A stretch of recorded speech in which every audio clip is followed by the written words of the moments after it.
ఎక్కువ స్టూడెంట్స్ గురించి ఆలోచన ఉంది. అదే కదా. ఇప్పుడు పనిచేయదా సార్ మరి? ఇప్పుడు తగ్గిందా సార్ మరి? ఇవాళ మధ్యాహ్నం వరకు కూడా బాగానే, అంటే ఎక్కువగానే ఉంది. ఇప్పుడు తగ్గింది. 2-3 అవర్స్ నుంచి బాగానే ఉంది. మైగ్రేన్ చెప్పారు సార్. నాకు తలకాయ నొప్పి ఎందుకు వస్తుంది అనేది తెలియదు. అది కారణం తెలియదు. అది మైగ్రేన్ అని చెప్పలేను, కానీ చాలా చిన్నప్పటి నుంచి ఉన్నాయన్నమాట. ఉంటాయి కదా ఏవో పూర్వజన్మ పాపాలు రోగాల రూపం లోపల మనకు వస్తాయి అని చెప్పేసి పెద్దలు చెప్తూ ఉంటారన్నమాట. ఎప్పటికో ఉంటుంటాయి, అంతే. అది మా వల్ల కూడా మీకు ఇంకెక్కువ వస్తుండదు సార్. మా వల్ల కూడా మీకు ఇంకెక్కువ తలనొప్పి వస్తుందేమో. లేదు అట్లేం లేదు. నేను జస్ట్ జోక్గా అంటాను, ఏం లేదు, అట్లేం లేదు. కాకపోతే ఏంటంటే జై శ్రీకృష్ణ. ఇప్పుడు నిన్నలాంటి పరిస్థితి రాకూడదు. ఎందుకంటే ఆ టైం లోపల కూర్చోలేను, నించోలేను, తినలేను, పడుకోలేను. అంటే ఎక్స్ట్రీమ్లీ ఇదన్నమాట.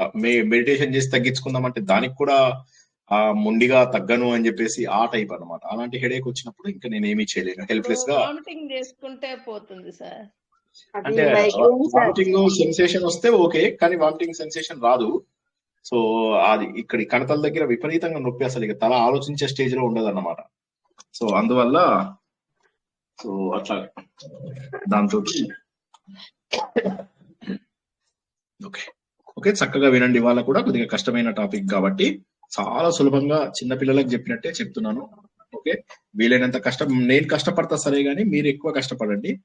ఎందుకంటే నేను చెప్పింది మీరు కూడా ఆలోచించాలి. ఆలోచించకపోతే ఇవి అర్థం కావు. ఇప్పుడు అర్థం కాకుండా చేసేవి ఎన్నో ఉన్నాయి, అవి చేసుకోవచ్చు, కానీ అవి చేద్దామన్నప్పుడు ఇవి రాకూడదు కదా. నేను ఎప్పుడు చెప్తూ ఉంటాను కదా, పిల్లోడిని చక్కగా తల్లి అన్ని రకాలుగా తయారు చేస్తుంది, మంచిగా స్నానం చేయిస్తుంది, ఎండలో తీసుకెళ్లి కాస్త ఎక్సర్సైజ్ చేయిస్తుంది, పౌడర్ వేస్తుంది, ధూపం పెడుతుంది, చక్కటి ఉతికినటువంటి బట్టలు వేస్తుంది. వేసిన తర్వాత వాడు తల్లి ఇక సరే కాస్త పడుకున్నాలే అని చెప్పి వంట రూమ్ లోకి వెళ్తుంది. వెళ్ళగానే వీడు బయటకు వెళ్ళి మట్టిలో పొర్లి ఆడి దుమ్మై మళ్ళీ వస్తాడు. మీరు ఈ 2 గంటలు మమ్మల్ని ఎలా చేస్తున్నారు సార్? మీరు ఈ 2 గంటలు మీరు మమ్మల్ని ఎలా తయారు చేస్తున్నారు? తర్వాత మేము మట్టిలోకి వెళ్ళిపోతున్నాం కదా.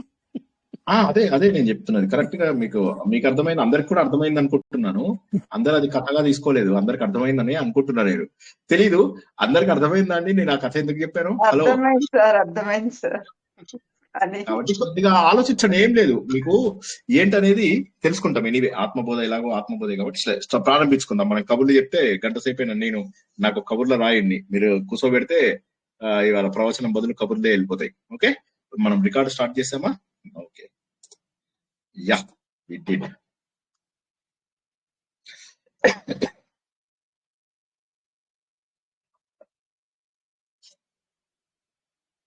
ఓకే, మొత్తం రికార్డింగ్ అయితే స్టార్ట్ చేసుకుందాం. అంతరాయ తిమిరోపశాంతయే శాంత పావనమచింత్య వైభవం తం నరం వపుషి కుంజరం ముఖే మన్మహే కిమపి తుందిలం మహః వసుదేవసుతం దేవం కంసచానూరమర్ధనం దేవకీ పరమానందం కృష్ణో వందే జగద్గురు. జననీ జన్మభూమిశ్చ స్వర్గాదపి గరీయసి. మాతృదేవోభవ. భగవద్బంధువులకు, ఆత్మస్వరూపులకు, సత్యాన్వేషులకు స్వాగతం, సుస్వాగతం. అత్యద్భుతమైనటువంటిది ఆత్మబోధ. పుట్టినప్పటి నుంచి కొత్త ప్రపంచంలోకి ప్రవేశిస్తాం. తల్లి కడుపులో ఉన్నంత వరకు అదే ఒక ప్రపంచం. తల్లి తీసుకున్నటువంటి ఆహారాన్ని మనం స్వీకరిస్తూ ఉంటాం. తల్లి ఒక్కొక్కసారి కారం వస్తువులు తీసుకుంటూ ఉంటుంది, అప్పుడు లోపల గిలగిలా కొట్టుకుంటూ ఉంటాం. కొంతమంది సమోసాలు తినే వాళ్ళకి అవి చాలా ఇష్టం అనిపించవచ్చు కూడా. తల్లి నీరు తీసుకుంటూ అది కూడా పిల్లవాడు స్వీకరిస్తాడు, ఆహారాన్ని తీసుకుంటాడు, కడుపు లోపల ఎదగడం మొదలవుతుంది, అలా ఎదుగుదల ప్రారంభమవుతుంది. అదొక ప్రపంచం. బయటికి వస్తాడు. బయటికి వచ్చిన తర్వాత కూడా గుర్తించడు నేను ఇంకొక లోకంలోకి వచ్చాను అని చెప్పి. బయటకు వచ్చిన తర్వాత కూడా నేను ఇంకా తల్లి గర్భంలోనే ఉన్నాను అనుకుంటాడు. కొన్ని రోజులకు తల్లిని గుర్తించడం మొదలవుతుంది. మెల్లమెల్లగా కళ్ళు తెరవడము, అందరూ మాట్లాడడము ఇవన్నీ వినిపిస్తూ ఉంటుంది. ఏడుపు వస్తూ ఉంటుంది. ఎక్కడికి వచ్చానో తెలియదు, అయోమయం, వింత లోకం, ఎవరు నా వాళ్ళో ఎవరు పరాయి వాళ్ళో తెలియదు, ఎవరు ఏం మాట్లాడుతున్నారో తెలియదు. ఒక తల్లి స్పర్శ తండ్రి స్పర్శ మాత్రం చాలా ఆనందంగా అనిపిస్తూ ఉంటుంది. ముద్దు చేస్తూ ఉంటారు. ఇంకా కూడా నేను కొత్త ప్రపంచంలోనే ఉన్నాను, నాకేం జరుగుతుందో తెలియడం లేదు. పోనీ భగవంతుడితో మాట్లాడదామా అంటే ఇది గట్టిపడిపోతుంది యాంటెనా. గట్టిపడిన తర్వాత మెల్లగా భగవంతుడితో కమ్యూనికేషన్ ఆగిపోయింది. ఇక మిగిలింది ఏంటి? ఎదురుగా ఉన్న వారితో మాట్లాడడం, ఎదురు వాళ్ళ మాటలు అర్థం చేసుకోవడం. అర్థం కావు. కష్టపడగా కొన్ని మాటలు అర్థం అవడం మొదలవుతాయి. నవ్వు అనేది అర్థమవుతుంది, అవతల వాళ్ళలో కోపం అర్థమవుతుంది, కొత్తదనం అర్థమవుతుంది. ఇలాగా మనం ప్రతి ఒక్క విషయాన్ని మెల్లగా అర్థం చేసుకుంటాం.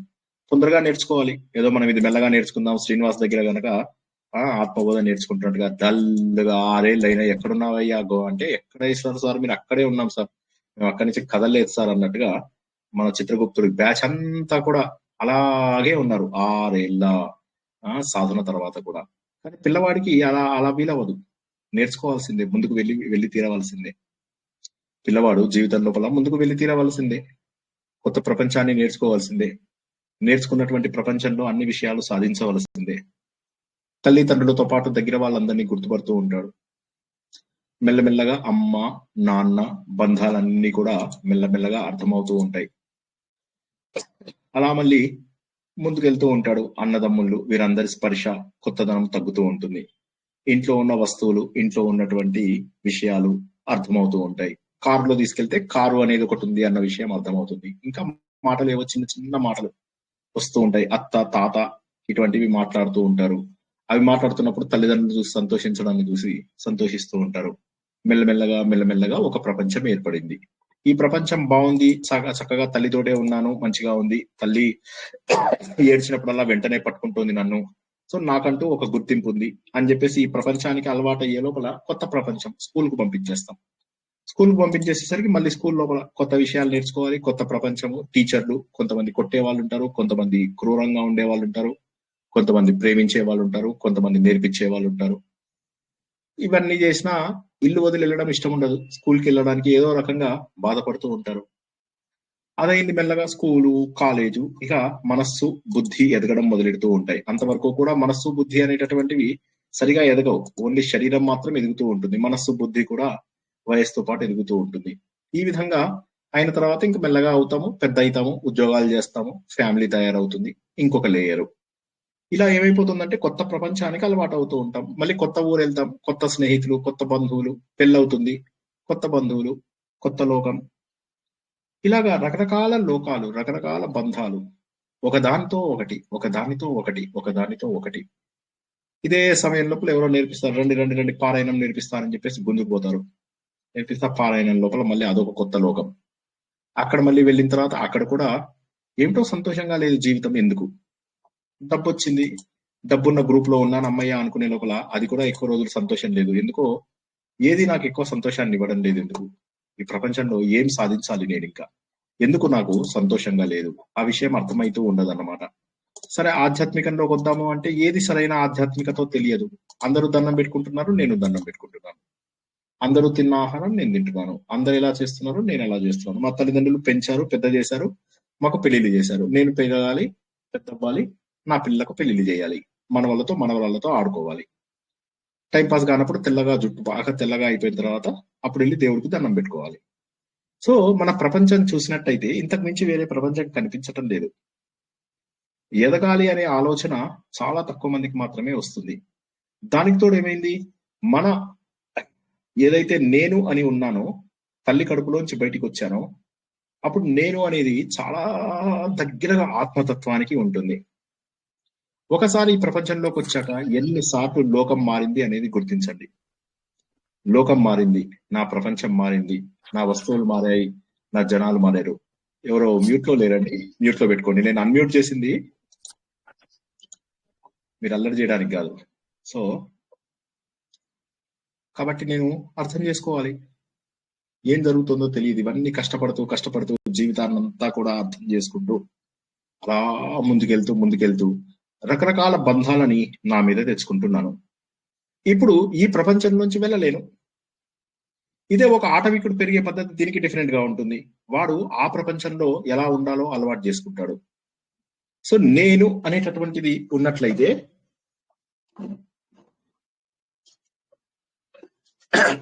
ఇది నేను ఆత్మతత్వం, ఇది ఆత్మ ఏ అని రాస్తా. దీనిపైన కుటుంబం, సమాజం, ఉద్యోగం, బాధ్యతలు, నా దేశం, ఇలాగ ఇలాగ ఇలాగ ఇలాగ ఇలాగా రకరకాలు ఏర్పడుతూ వెళ్ళిపోయాయి. నేనెవరో తెలుసుకోవాలి అంటే ఎలా తెలుసుకోవాలి? ఇప్పుడు ఇక్కడున్నాను నేను కుటుంబము, నా ఉద్యోగము, నా తల్లిదండ్రులు, వీళ్ళందరూ ఇక్కడ వస్తే ఉద్యోగము, తర్వాత నేను చేసేటటువంటి చదువు, ఉద్యోగము, బంధువులు, స్నేహితులు, రకరకాల ప్రపంచాలు ఏర్పడ్డాయి. మళ్ళీ ఆధ్యాత్మిక గ్రూప్ లోకి వెళ్తే మళ్ళీ ఇక్కడ కొంతమంది, కొత్త ప్రపంచం. నేను ఇక్కడున్నా. నేను నా మీద పొరలు పొరలు పొరలు పొరలు పొరలు పొరలు కప్పుతూ వెళ్ళాను. నన్ను నేను ఎలా అర్థం చేసుకోవాలంటారు? హలో చెప్పండి ఎవరైనా. ఇప్పుడు నన్ను నేను అర్థం చేసుకోవడానికి నేను ఏం చేస్తే బాగుంటుంది? నేనెవరు అని ఆలోచించాలి. వివేక వైరాగ్యాల ద్వారా సార్, స్వాధ్యాయం ద్వారా. ఏం చేయాలి? వివేక వైరాగ్యం అక్కడ ఆలోచన ద్వారా సార్. ఆలోచన, ఇది నేను కాదు, పరిశీలన చేసుకోవాలి. ఈ శరీరం నేను కాదు అనే ఆలోచన, ఏది ఆత్మ ఏది అనాత్మ అనే ఆలోచన ప్రతి విషయంలో చూసుకుంటూ ఉండాలి సార్. కరెక్ట్. అంటే అది కరెక్టే, బట్ ఈ లేయర్స్ ఏం చేయాలి? సాధన ద్వారా తొలగించుకుంటూ, ఇది కాదు ఇది బంధాన్ని ఒక్కొక్కటి తొలగించుకుంటూ రావాలి. రైట్. లక్ష్మి గారు ఏమంటున్నారు చెప్పండి. ఈ పొరలన్నింటినీ తొలగించుకుంటూ ఆ ఆత్మ స్వరూపానికి దగ్గరగా వెళ్ళాలని అనుకుంటున్నాను. ఏ లక్ష్మి గారు ఇందాక మాట్లాడుతుంటే సూర్యశ్రీ గారు, సౌజన్య గారి గొంతు వినిపించింది, ఏ లక్ష్మి గారు గొంతు వినిపించలేదు.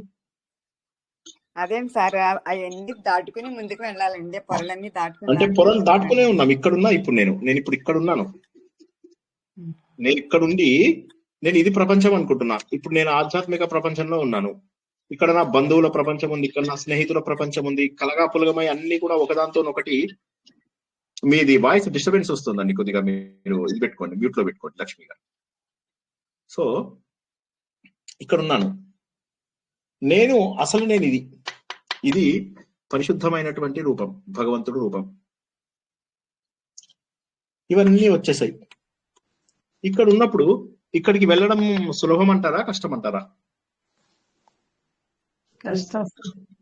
ఒక్కొక్క బంధాన్ని తగ్గించుకుంటూ, వీలైనంత వరకు తగ్గించుకుంటూ, ప్రతి బంధాన్ని కూడా మీరు చెప్పిన లేయర్స్ లో అన్నిటిని కూడా ఒక్కొక్కటి తగ్గించుకుంటూ నేను అన్నది తెలుసుకోవాలి సార్. అంటే స్వర్ణ గారు చెప్పండి. అదే సార్, అన్ని బంధాలను తెంచుకుంటూ వెళ్ళి ఆత్మతత్వాన్ని తెలుసుకోవాలండి. సో అందరూ రెడీగా ఉన్నారా? మరి ఇవాళ రాత్రితోటి అందరికి బంధాలన్నీ సో ఆపుకుందామా? ఇవాళ రాత్రితో ఆపేసుకుందామా? చాలా వరకు అయితే తగ్గించుకున్నాం సార్. ట్రై చేస్తూ ఉండాలి కదా సార్. తప్పనిసరి అయితే ఒకటి తర్వాత ఒకటి సిచ్యువేషన్స్ ప్రయత్నం అలా జారీగా ఉండాలి. ఉండే తర్వాత అక్కడికి చేరుకోవడానికి మనం ట్రై చేస్తాం. ఓవర్ అయ్యేది లేదు, ఓవర్ నైట్ అయ్యేది లేదు. కరెక్ట్. ఇప్పుడు నేనేమంటానంటే ఒక ఒక ఒక ఒక ప్రవచనకర్త చెప్తాడు, మీరు గనక ఉత్తర ద్వారంలోకి వెళ్తే మీకు మోక్షం వస్తుంది అంటాడు. ఓకే, ఉత్తర ద్వారంలోకి వెళ్ళిన వాళ్ళు ఎంతమంది అండి? మన గ్రూప్ లోపల మన ఉత్తర ద్వారం నుంచి భగవంతుని అయమాత్మ బ్రహ్మ అని చెప్పేసి, తత్వమసి అని, ప్రజ్ఞానం బ్రహ్మ అని, అహం బ్రహ్మాస్మి అని వాటన్నిటిని దాటుకుంటూ మనలో మనల్ని చూసుకున్నది ఎంతమంది అండి? మొన్న అయింది కదా ముక్కోటి ఏకాదశి, ఆ రోజు ఎంతమంది చూసుకున్నారండి?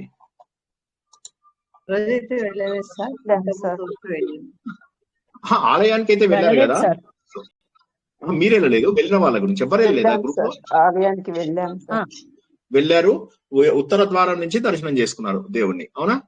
సో మరి ఇప్పుడు మరి ఉత్తర ద్వారం నుంచి దర్శనం చేసుకున్నప్పుడు మాకు చిన్న గుడి ఉంది. మాకు ఉత్తర ద్వారం ఏం లేదు. మా మా ఊర్లో చిన్న గుడి ఉంది, దాంట్లోకి వెళ్ళాం అంతే. సరే సరే, అయితే ఉత్తర ద్వారంలో చూస్తున్న వాళ్ళు ఎవరైనా మాట్లాడండి.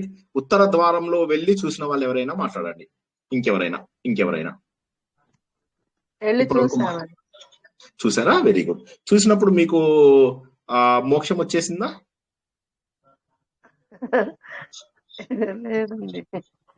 రాలేదు. ఎందుకు వస్తుంది సార్? అంత తొందరగా రాదు కదా సార్. అలా లేదు, మీరు అందులోకి వెళ్తే మీకు మోక్షం వస్తుంది. మరి మీరే చెప్పండి, ఎప్పుడు వస్తుందో చెప్పండి. మీరు చెప్తే నేను వింటాను. మోక్షం ఎప్పుడు వస్తుందో చెప్పాలి ఎవరైనా. మోక్షం ఎప్పుడు వస్తుంది? మనము గత వారం తెలుసుకున్నాం. మోక్షం అంటే ఏంటి?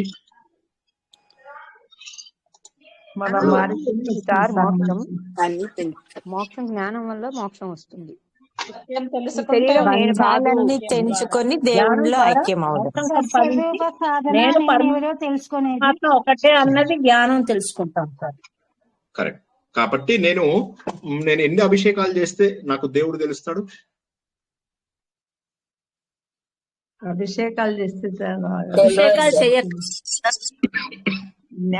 నిరంతరం ఆయన తలుచుకుంటే చూసి పూజలు అభిషేకాలు చేస్తే మనం పొందగలం గాని అభిషేకాల ద్వారా కాదు సార్. ఆలోచనతో వచ్చిన ఐడియాలు చెప్పండి ఇక్కడ. అంటే మీరు ఆన్సర్స్ చెప్తే నాకు సంతోషం ఉండదు. ఎందుకంటే సబ్జెక్ట్ తెలియడం వేరు, దాన్ని అనుభవపూర్వకంగా తెలుసుకోవడం వేరు. అలా నిజంగా అనిపించిన వాళ్ళు ఎంతమందో వాళ్ళు చెప్పండి. ఇప్పుడు ఉదాహరణకి ఇది మీ అందరికి గుండెల నిండా అర్థమైందా లేదా చెప్పండి. ఇది నేను, భగవంతుడు పుట్టించిన నేను. శరీరాన్ని ఏర్పరచుకున్నాను, కుటుంబాన్ని ఏర్పరచుకున్నాను, చదువును ఏర్పరచుకున్నాను, ఉద్యోగం ఏర్పరచుకున్నాను, మిత్రులు, బంధువులు, ఆధ్యాత్మిక గ్రూప్స్, తొట్టి గ్యాంగు, కర్రలతో కొట్టుకునే గ్యాంగులు, పిచ్చి డాన్సులు చేసే గ్యాంగు. నేను తెలుసుకోవాల్సింది ఇందులో ఎక్కడండి? ఇప్పుడు ఇక్కడ ఉన్నాను. సో నేను తెలుసుకోవాల్సింది ఇదే. చివరి లేయర్ లో ఆధ్యాత్మికంలో పెద్ద వయసు వచ్చాక మనం చేరుతున్నాము. మొదట్లో వీటన్నింటికి ప్రిఫరెన్స్ ఇస్తున్నాము. ఇప్పుడు నన్ను నేను తెలుసుకోవాలంటే నేనేం తెలుసుకోవాలి? ఇది తెలుసుకోవాలి, అంతేనా? విడిచిపెడతా రావాలండి చిన్న చిన్నగా. నేను ఇదేంటి అని తెలుసుకోవాలి, అంతేనా? ఇప్పుడు ఒకసారి చూడండి, నా బొమ్మ చూసి మాట్లాడండి. నా బొమ్మ కనిపిస్తుంది. ఇది కాదు సార్, మధ్యలో ఫస్ట్ ఉన్నది నేను తెలుసుకోవాలి. ఎవరు అది తెలుసుకోవాలి స్వాధ్యాయం వల్ల. బంధాలు ఒకటొకటి తెలుసుకుంటూ నేనెవరు తెలుసుకోవాలి సార్. లాస్ట్ కాదు, మీరు ఆన్సర్ చెప్పేస్తున్నారు. ఆన్సర్ చెప్పడం కాదు, మీకు ఈ బొమ్మ అర్థమైందా లేదా? ఫస్ట్ ఈ బొమ్మ అర్థమైందా లేదా చెప్పండి. ఈ ఫ్లో అర్థమైందా? ఒప్పుకుంటారా లేదా? ఫస్ట్ ఈ ఫ్లో అర్థమైందని అందరూ ఒప్పుకుంటారా? ఎవరికైనా డౌట్ ఉందా?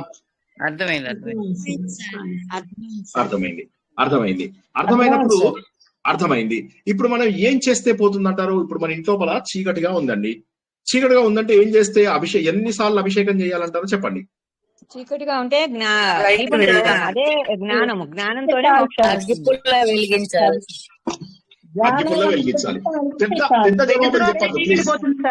వెలుతురు వస్తే చీకటి పోతుంది. అంతే. అలా సింగిల్ లైన్ జవాబు చెప్పండి. అలా సింగిల్ జవాబు చెప్పండి, అంతే. Single line.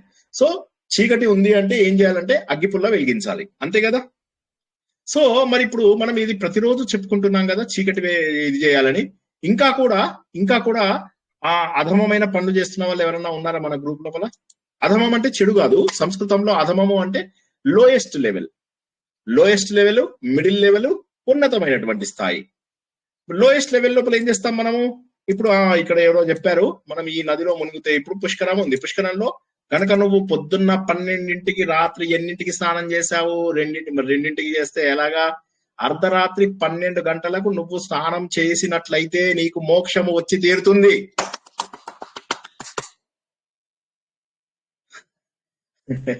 మోక్షం కాదు సార్, దెయ్యాలు వస్తాయి. మోక్షం కాదు సార్, దెయ్యాలు వస్తాయి ఆ టైంలో వెళ్తే. సో ఇప్పుడు నేనేమైతుందంటే ఆ టైం లోపల అందరూ వెళ్ళి ఒకేసారి వెళ్ళేసి అందులోపల పొద్దున్న పూట నిలబడి ఎవడో చెప్తాడు, నువ్వు స్నానం చేసినప్పుడు ఇంత మట్టి తీసి వెనక్కి వేసావా? స్నానం చేసేటప్పుడు తెలుసు కదా, నది స్నానం చేసినప్పుడు వెనక్కి వేస్తాం, పిప్పలాదుడిది, అవునా? సో మరి అది పిప్పలాదుని తలుచుకుంటూ వెనక్కి వేస్తాం మట్టి, తెలుసా అందరికీ లేదా? ఓకే. ఇప్పుడు విన్నాం సార్ ఈ మాట అయితే. పుష్కరాలకు కాదు, ఏ నది స్నానంకైనా చేస్తాం మనం. ఓకే. చేయడం వల్ల ఏమవుతుంది? ఆ పుణ్యం మన దగ్గర నుంచి స్వీకరిద్దామని కొన్ని ఆత్మలన్నీ కూడా ఎదురు చూస్తూ ఉంటాయి. అంటే ఆత్మలు అంటే ఎలా ఉంటాయండి?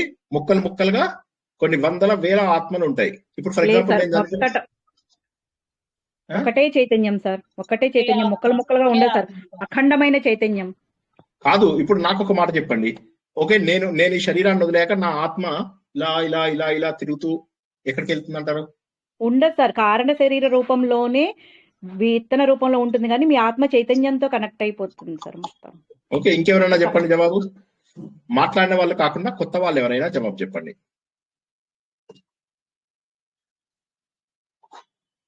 చైతన్యం ఒక్కటే సార్, ఎవరు చనిపోయినా దేవుళ్ళ అందులోనే కలిసిపోవాలి. కరెక్టే, కానీ ఇప్పుడు మరి 10-15 ఆత్మలు ఉంటాయి. మరి ఆత్మల సంగతి ఏమంటారు? ఆత్మలు అనేవి లేవు సార్, ఒక్కటే పరమాత్మ ఒక్కటే. సినిమాలో చూడలేదా దెయ్యాలు ఇలా ఇది సినిమా కాదు కదా సార్, ఇది సినిమా కాదు సార్, అవన్నీ నిజం కాదు సార్. ఓన్లీ కారణ శరీరం రూపం, సంస్కారాలు వాసనలు, మన సంస్కారాలు వాసనలు అన్ని ఉంటాయి సార్, ఓన్లీ కారణ శరీర రూపంలోనే మనం. సో పర్ఫెక్ట్, సరే. ఇప్పుడు మనము ఒక మాట చెప్పుకుందాం. సో మరి నేనేం తెలుసుకోవాలి? ఇప్పుడు అల్టిమేట్ గా నాకు కావాల్సింది ఏంటి? నేనెవరో తెలుసుకోవాలి. నేనెవరో తెలుసుకోవడము అంటే ఏంటి? మనం ఏమనుకున్నాము? మోక్షము అంటే గత వారం ఏమనుకున్నాము? మోక్షం అంటే ఏంటి? స్వస్వరూప సాధన. స్వస్వరూప సాధన అంటే నేనెవరో తెలుసుకోవాలి.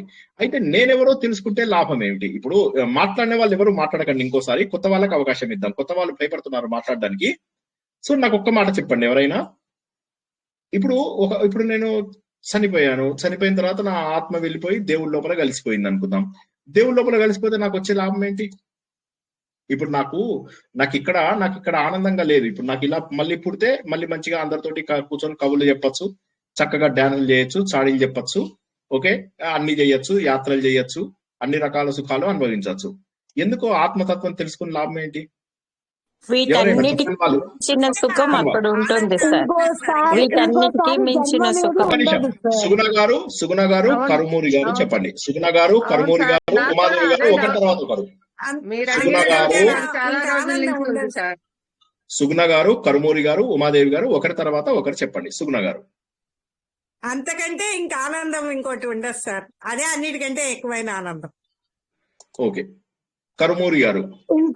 ఇంకోసారి జన్మ అనేది ఉండదు సార్, అప్పుడు ఇంకా ఆనందమే ఆనందం మనకి, ఇవన్నీ ఏముండవు ఇంకా. అంటే జన్మ లేకపోతే ఆనందం ఏముంది? ఇప్పుడు మనకు ఆనందం ఎక్కడి నుంచి వస్తుంది చెప్పండి ఎవరైనా. నెక్స్ట్ ఎవరు? ఉమాదేవి గారు. ఆనందం ఎక్కడి నుంచి వస్తుంది? ఆనందం మనం ఇప్పుడు ప్రపంచంలో పుట్టిన దగ్గర నుంచి ఎన్నో విషయాల్లో ఆనందం ఉంటుంది, విషాదం ఉంటుంది. ఆనందం తర్వాత విషాదం తర్వాత ఇంకా ఆనందం ఉంటుంది. నాకు అదే మొదటి నుంచి డౌట్. ఒకసారి అడిగాను మిమ్మల్ని, మోక్షం అంటే ఏంటి, ఏమవుతుంది, అది అక్కడికి వెళ్ళినాక ఏంటి ఆనందం? మళ్ళా పుట్టితేనే ఇలా బతుకుతేనే కదా మీ ప్రవచనాలు వినొచ్చు, ఇవన్నీ మ్యూజిక్ వినొచ్చు, కవిత్వం వినొచ్చు, చదువుకోవచ్చు, కాలేజీ రోజులు ఎంజాయ్ చేయొచ్చు. భగవంతుడు ఇచ్చింది చావు అనేది మనిషికి చాలా పెద్ద వరం.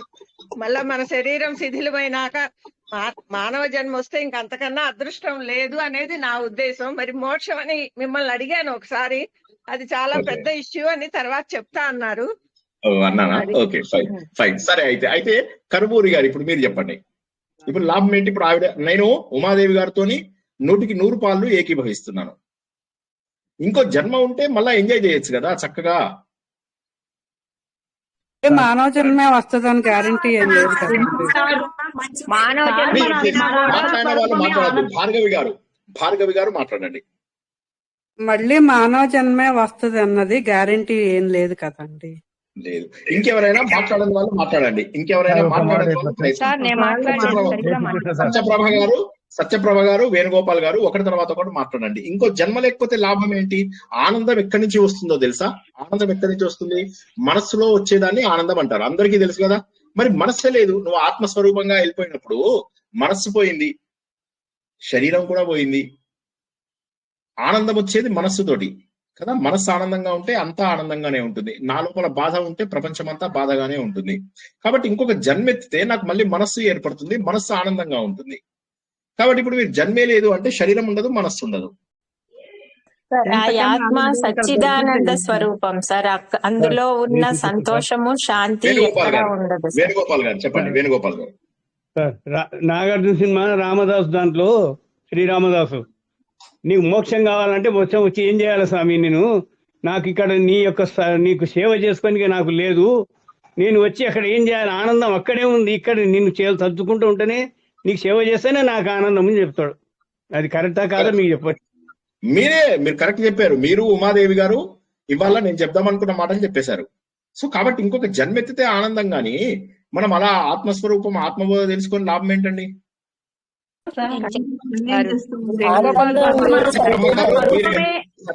సత్యప్రభ గారు, ధర్మలత గారు మాట్లాడండి. మళ్ళీ ఇప్పుడు మానవ జన్మ వచ్చినా మళ్ళీ పుణ్యం చేసుకుంటేనే కదా సార్ మళ్ళీ మంచి జన్మ వచ్చేది. దాంట్లో ఏమైనా పాపం చేసుకున్నాం అంటే మళ్ళీ జంతువుగానో ఉట్టో లేకపోతే మళ్ళీ కర్మ అనుభవించాల్సి వస్తుంది కదా సార్. దానికన్నా మోక్షం వచ్చేసిందంటే మోక్షం వచ్చేసినాక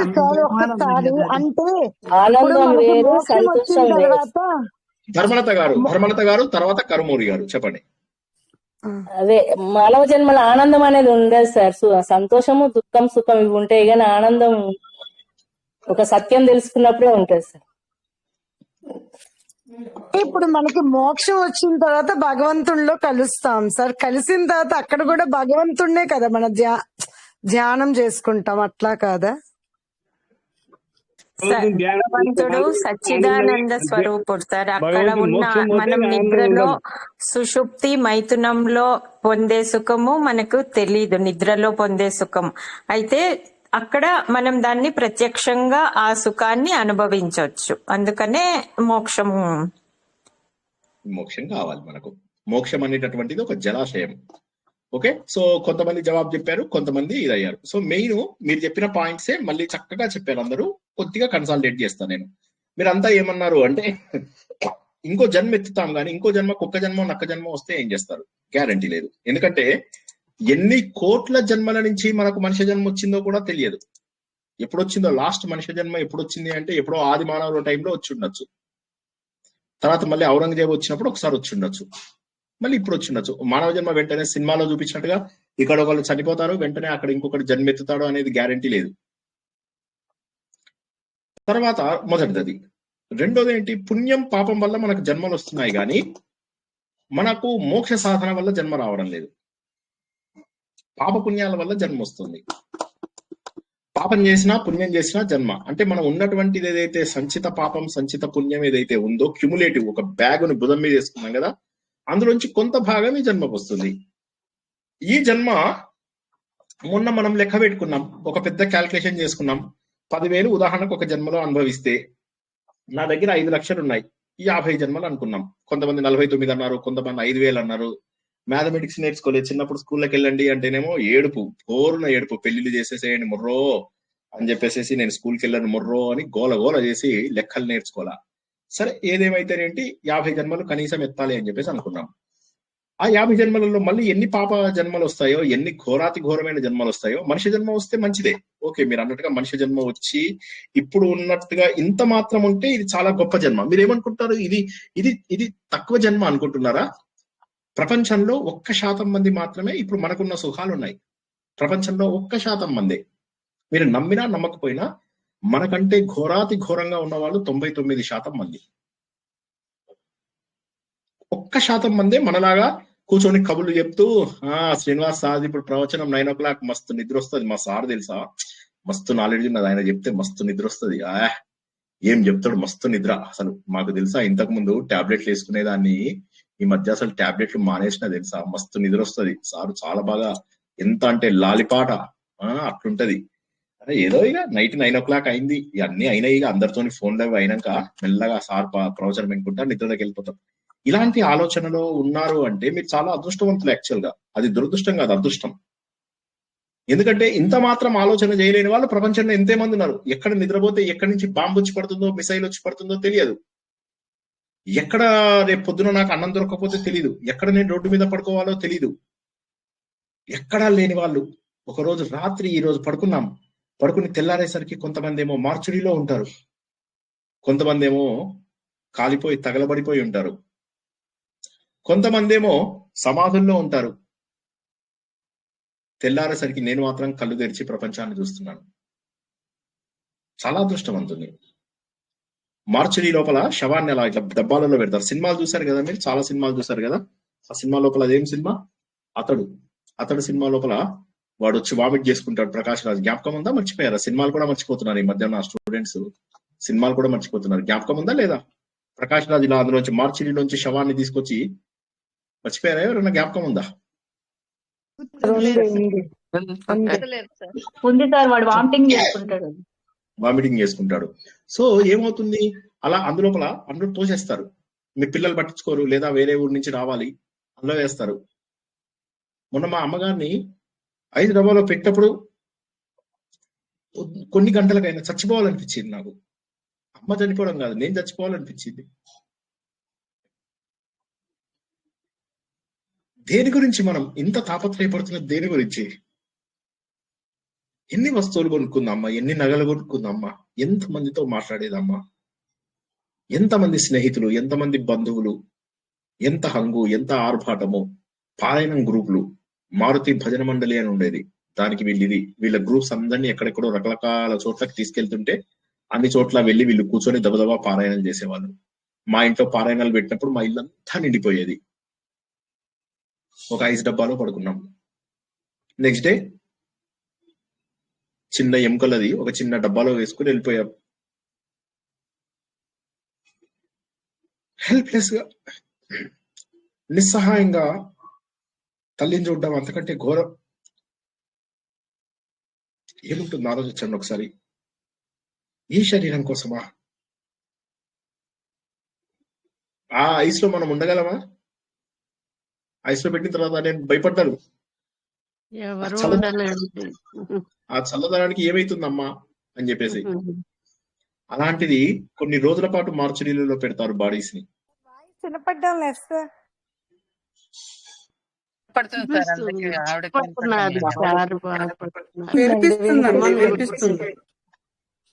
సో మార్చురీలలో ఉంటాం, సమాధులలో ఉంటాం. కొన్ని చోట్ల సమాధులు ఉండవు, మార్చురీలు ఉండవు, అలా పడిపోయి ఉంటాయి బాడీస్. యుద్ధం సినిమాలు చూసారు కదా. కంచే అని ఒక సినిమా వచ్చింది, ఎవరైనా చూసారండి? కంచే అని చెప్పేసి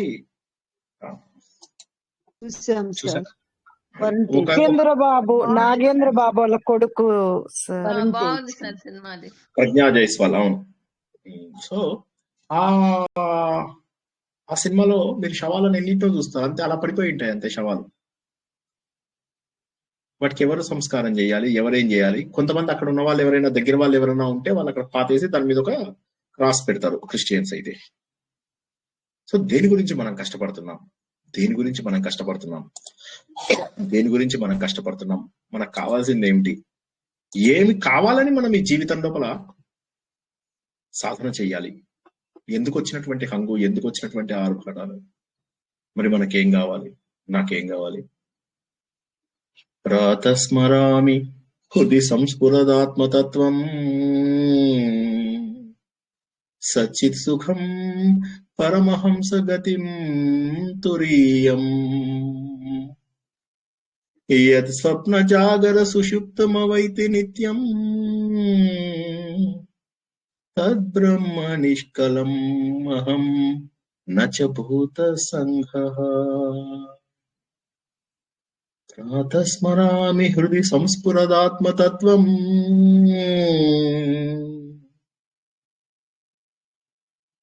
ఏం కావాలి నాకు?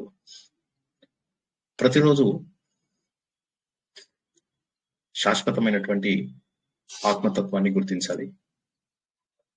ప్రతిరోజు కూడా జాగృత్, స్వప్న, సుషుప్త ఈ అవస్థలకు అతీతమైనటువంటి ఒక తత్వాన్ని గుర్తించాలి. ఏ విధమైనటువంటి కలంకములు లేని, ఏ విధమైనటువంటి ఇంద్రియాలతో సంబంధం లేనటువంటి ఒక అత్యద్భుతమైనటువంటి ఆనందమైనటువంటి స్థితిని నేను చేరుకోవాలి.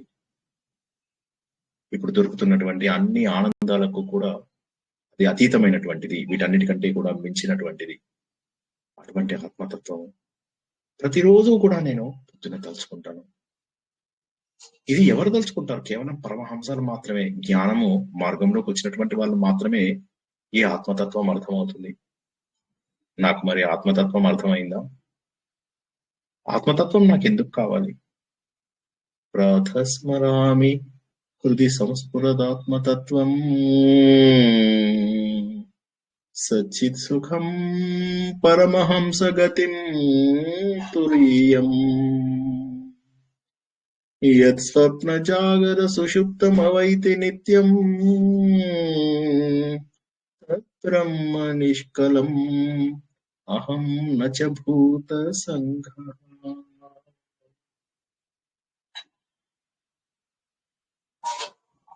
అటువంటి ఆత్మతత్వాన్ని నేను తెలుసుకోవాలి. భగవంతుడా ఎందుకు తెలుసుకుంటున్నాను? ఇందుకే తెలుసుకుంటున్నాను. నాకు ఖచ్చితంగా తెలిసి తీరాలి, ఖచ్చితంగా తెలియాలి. ఇప్పటి వరకు నేనేం తెలుసుకున్నాను? ఈ ఆత్మబోధ ఎవరికి కావాలి? ఎవరైతే మానసిక, శారీరక, వాచక తపస్సుల ద్వారా కష్టపడ్డారో, ఎవరైతే రాగద్వేషాలను తగ్గించుకునే స్థాయికి తీసుకొచ్చారో, ఎవరికైతే మోక్షం అనేది ఒకటి ఉంది అన్న విషయం తెలిసి దానికోసం సాధన కావాలనుకుంటారో, వారికి మాత్రం ఈ ఆత్మబోధ చక్కగా అర్థమవుతుంది. మిగతా వాళ్ళకి అర్థమవుతుంది కాదు, వీళ్ళకి కోసం నేను చెప్తున్నాను. అర్థమయ్యేది మాత్రం వీళ్ళకి తప్పకుండా అర్థమవుతుంది. ఇప్పుడు మీరు ఇదే మాటను తీసుకెళ్లి చాలా మంది పాపం అమాయకులు పారాయణం చేస్తూ అలా కూర్చుంటారు. వాళ్ళందరి దగ్గరికి తీసుకెళ్లి చెప్పండి, తపోవిక్షీణ పాపానాం శాంతానాం వీతరాగినాం ముముక్షూనాం అపేక్షేయం ఆత్మబోధో విధీయతే. చెప్పండి, వాళ్ళకి ఏమర్థమవుతుంది ఇప్పుడు? కాబట్టి కొంత ఒక లెవెల్ వచ్చిన తర్వాత ఇది అర్థం అవడం చాలా సుఖం అవుతుంది. మరి ఏం చేయాలి? ఎన్నో అన్యమైనటువంటి సాధనలు ఉన్నప్పటికీ కూడా వంట చేయడానికి అగ్ని అనేది ఏ విధంగానైతే ముఖ్యమో, మోక్షం కావాలి అనేటటువంటి ప్రతి ఒక్కరికి కూడా జ్ఞానం తప్పకుండా రావాలి. అవిరోధితయా కర్మ నా అవిద్యాం వినివర్తయేత్ విద్యా అవిద్యాం నిహంత్యేవ తేజస్ తిమిర సంఘవత్. కర్మ అనేటటువంటిది ఏదైతే ఉందో, ఈ కర్మ తర్వాత ఈ అజ్ఞానం, ఈ రెండు కూడా ఒకదానికొకటి వ్యతిరేకంగా. నేను అజ్ఞానాన్ని పోగొట్టాలి అంటే అజ్ఞానానికి వ్యతిరేకమైనది ఇవ్వాలి. కానీ కర్మ అనేది అజ్ఞానానికి వ్యతిరేకం కాదు. ఆ విరోధితయ, విరోధం లేనటువంటి లక్షణం ఉండడం వల్ల కర్మ అజ్ఞానం రెండు కలిసి వెళ్తాయి. ఏ విధంగానైతే చీకటి ఉన్న రూమ్ లోపల తేజస్ తిమిర సంఘవత్, తిమిర సంఘవత్ అంటే పెద్ద తిమిరం, అంధకారం, ఆ పెద్ద తిమిరంని ఒక్క క్షణం లోపల దాన్ని పోగొట్టచ్చు అగ్గిపుల్ల ఈజీ. సో కాబట్టి జ్ఞానం అనేటటువంటి అగ్గిపుల్ల ద్వారా మాత్రమే ఈ తిమిరం అనేటటువంటిది వెళ్ళిపోతుంది. పరిచ్ఛిన్నం ఇవ జ్ఞానాత్ తన్నాశే సతి కేవలః స్వయం ప్రకాశతే హ్యాత్మా మేఘాపాయే అంశుమానివా. ఎలా ఉంటుంది మనకు అంటే, ఒకసారి జ్ఞానం వచ్చింది అంటే అప్పటి వరకు కూడా మనం అంతా కూడా ఆత్మ అంటే ఇది ఆత్మ, ఇది ఆత్మ, ఇది ఆత్మ, ఇది ఆత్మ, ఇది ఆత్మ, ఇది ఆత్మ అనుకుంటున్నావు. నువ్వెవరివి? నేను ఫలానా పద్మనాభ గ్రూపు, నువ్వెవరు B2, నువ్వెవరు B3. ఇలా మనని మనం గుర్తించుకుంటున్నాం. ఇలాంటి వాటి వల్ల ఏమైపోతుంది? నీ ఒరిజినల్ స్వరూపాన్ని మర్చిపోతావు. ఉన్న గొడవలు చాలావా, కొత్త పేర్లు పెట్టుకుని ఇదైపోతున్నారు జనాలు. వీటన్నిటి వల్ల ఏమైపోతుంది? ఇది తెలుసుకోలేవు. నువ్వెవరివి? MBA చేశా. నువ్వెవరివి? గవర్నమెంట్ ఉద్యోగం చేస్తున్నా. నువ్వెవరివి? ఫలానా వాళ్ళ కొడుకుని. నువ్వెవరివి? ఫలానా వాళ్ళ. దీనివల్ల ఏమైతుంది? You are limiting yourself to a particular thing. ఇక్కడ మాత్రమే మనము పరిచ్ఛిన్నం అవుతున్నాం. అంటే you are limited by a particular identity. దీనికి మాత్రమే నువ్వు పరిమితం అవుతున్నావు. అలా పరిమితం అవడం వల్ల ఏమైపోతుందంటే సూర్యుడికి అన్ని మబ్బులుగా నుకున్నాయి. ఆత్మజ్ఞానం రావాలి అంటే నువ్వు సహజంగా మోక్ష స్వరూపుడవి. మనం కొత్తగా మోక్షం సాధించాల్సిన అవసరం లేదు. ప్రాబ్లం ఏంటంటే, ఇప్పుడు నేనున్నాను, ఇంతకుముందు చెప్పిన ఎగ్జాంపుల్, నేను వెళ్ళి అద్దం ముందు నిలబడ్డాను. నిలబడగానే అద్దం లోపల నేను కనిపించడం లేదు, ఎందుకంటే పొద్దున్నంతా మట్టి కొట్టుకుపోయింది. అది మధ్యాహ్నం వస్తే ఎవరు మా ఇంట్లో పని మనిషి వచ్చి తుడిచింది. సాయంత్రం మా అబ్బాయి వచ్చి తుడిచేశాడు. సాయంత్రం నేను క్లియర్ గా కనిపిస్తున్నా. సో కాబట్టి ఇప్పుడు నేను లేనట్ట, పొద్దున నేను లేనట్టు, అంతేనా? కరెక్టా కదా? పొద్దున నేను లేనట్టు. Yes or no? ఉన్నారండి, ఉన్నారు. మురికి వల్ల కనపడలేదు సార్, ఆ మురికి కారణంగా కనపడలేదు. ఉన్నారు, ఎప్పుడు ఉన్నారు. అదే విధంగా సూర్యుడు కూడా అర్థం లేకపోయినా మీరున్నారు సార్, అర్థం లేకున్నా కూడా మీరున్నారు. రైట్, అర్థం లేకున్నా కూడా నేనున్నాను, నాకు నేను కనిపించకపోయినా కూడా నేనున్నాను. కాబట్టి మోక్షం అనేటటువంటిది ఏదో నువ్వు కొత్త విషయాన్ని తెలుసుకోవడం కాదు, నీ గురించి నువ్వు తెలుసుకోవడం అంతే. నీకున్న అడ్డు తొలగించుకోవడం. ఇందాక మనం ఏం తెలుసుకున్నాం, ఒక చిన్న పిల్లవాడు లేచి మెల్లగా మెల్లగా మెల్లగా మెల్లమెల్లగా కొత్త ప్రపంచంలోకి వెళ్ళిపోతూ ఉన్నాడు. ప్రతిసారి ఎన్నో ప్రపంచాలు చూస్తున్నాడు, ఎన్నో ప్రయారిటీస్ మారిపోతాయి. పెళ్ళైపోయిన తర్వాత తల్లిదండ్రులను పట్టించుకోము, పిల్లలు పుట్టిన తర్వాత భార్యను పట్టించుకోము, మన పిల్లలు పెళ్ళయ్యాక మనం పట్టించుకోరు. మనల్ని కన్న వాళ్ళకంటే మనము కన్న వాళ్ళ పైన మనకు ప్రేమ ఎక్కువ ఉంటుంది. ఎక్కడి నుంచి వచ్చింది ఆ లక్షణం? కాబట్టి ఇది చాలా ఆశ్చర్యకరమైనటువంటి విషయం. కాబట్టి మనం ఏం చేయాలి అంటే మన గురించి మనం తెలుసుకోవాలి. సూర్యుడు ఏ విధంగానైతే మేఘాలు వెళ్ళిపోయినప్పుడు స్పష్టంగా కనిపిస్తాడో, మేఘాలు లేనప్పుడు కూడా సూర్యుడు అక్కడే ఉన్నాడు. అది నువ్వు తెలుసుకోవాలయ్యా. అజ్ఞాన కలుషం జీవం జ్ఞాన అభ్యాసాత్ వినిర్మలం కృత్వా జ్ఞానం స్వయం నశ్చేత్ జలం కతకరేణువత్. చాలా సులువు. అజ్ఞానం అనేటటువంటిది మనం బాగా పేర్చుకున్నామయ్యా. అజ్ఞానం అనేటటువంటిది చాలా పేర్చుకున్నాము. ఎలా మామూలుగా పేర్చుకోలేదు, అలా విపరీతంగా పేర్చుకున్నాము. కానీ ఒకసారి జ్ఞానము గురించి ఆలోచన చేస్తే, కేవలం ఆలోచన చేస్తే వినిర్మలం నిర్మలం విశిష్టమైనటువంటి నిర్మలత్వంగా కనిపిస్తూ ఉంటుంది. అప్పుడు వచ్చే ఆనందం అమోఘం. ఇందాక నేను జవాబు అడిగినప్పుడు ధర్మలత గారు ఒక్కరే కరెక్ట్ ఆన్సర్ చెప్పారు, మిగతా వాళ్ళు కూడా కొంత కరెక్ట్ చెప్పారు. ధర్మలత గారు కరెక్ట్ చెప్పారు. ఏంటంటే నేను ఆనందం పొందేది ఆ సమయంలో మాత్రమే, మిగతా సమయం లోపల సుఖము దుఃఖము పొందుతాను, కానీ నేను ఆనందం పొందే అవకాశం లేదు. ఆనందం కేవలము ఆత్మకు సంబంధించినది. ఆనందానికి వ్యతిరేక పదం లేదు. ఆనందానికి వ్యతిరేక పదము లేదు. సుఖానికి దుఃఖం ఉంది, శీతానికి ఉష్ణం ఉంది. ఇలా ప్రతిదానికి ఏదో ఒక అపోజిట్ ఉంది, కానీ ఆనందానికి అపోజిట్ పదం లేదు, వ్యతిరేకమైనటువంటి పదం లేదు. కాబట్టి ఆనందం అనేది ఒక్కటి మాత్రమే ఆత్మస్వరూపంలో వస్తుంది. వినిర్మలం. ఆ వినిర్మలం ఎలాగా? జ్ఞానము గనుక నువ్వు అభ్యసిస్తూ ఉంటే ఆ పటికని ఏదైతే ఆలం అని మనం తెలుసుకున్నామో దాన్ని నీళ్ళలో వేయగానే ఏమవుతుంది? ఆ మట్టంతా సెటిల్ అయిపోయి ఆలము తను తాను కలిగిపోతుంది. జ్ఞానం అనేటటువంటి ఆయుధాన్ని పట్టుకుని కనుక మనం మోక్షం సాధించడానికి వెళ్తే మనము మోక్షాన్ని సాధిస్తాము. ఇక జ్ఞానం కూడా మనకు అవసరం ఉండదు. అప్పుడు ఏ విధంగానైతే అగ్గిపుల్లతోటి మనము దూది మీద వేసినప్పుడు ఆ దూదంతా కాలిపోతుంది, అగ్గిపుల్ల కూడా కాలిపోతుంది. ఏ విధంగానైతే మనం ఒక డెడ్ బాడీని తగలబెట్టినప్పుడు కర్రతోటి ఇలా అని మొత్తం అంతా చేసి దాన్ని శుభ్రంగా చేసి ఈ కర్రను కూడా అందులోనే వారేస్తాం. ఆ విధంగా ఒకసారి జ్ఞానం అనే మార్గంలో వెళ్తూ ఉంటే జ్ఞానం ఏం చేస్తుంది? మోక్షంలోకి ఇచ్చేసి ఇక నీకు మళ్ళీ వెనక్కి వచ్చే అవకాశం ఉండదు. ఇంకా ఇది మనకు అడ్వాంటేజ్. ఉదాహరణకి ఒక నది దాటాలి. నది దాటాలంటే ఏం చేస్తాం? మనం పడవ లోపల వెళ్తూ నది ఒడ్డు దగ్గరికి వచ్చాము. ఒడ్డు దగ్గరికి రాగానే పడవను కూడా వదిలేసి వెళ్ళిపోతాం. ఆ పడవను ఎక్కడానికి మాత్రము రకరకాల మార్గాలలో మనము ముందుగా ప్రయాణం చేస్తాం. కొంతమంది ఆ పడవ ఎక్కలే, ఈ పడవ టైం అవుతుంది, వెళ్ళండి అంటారు. కొంతమంది సైకిల్ మీద వస్తారు, కొంతమంది బైక్ మీద వస్తారు, కొంతమంది ఆటోలో వస్తారు, పరిగెత్తుకుంటూ ఉంటారు. ఆ పడవ వాడు ఎదురు చూస్తాడు, శ్రీనివాస్ లాగా రండి జ్ఞానం కావాల్సిన వాళ్ళందరూ రండి అని.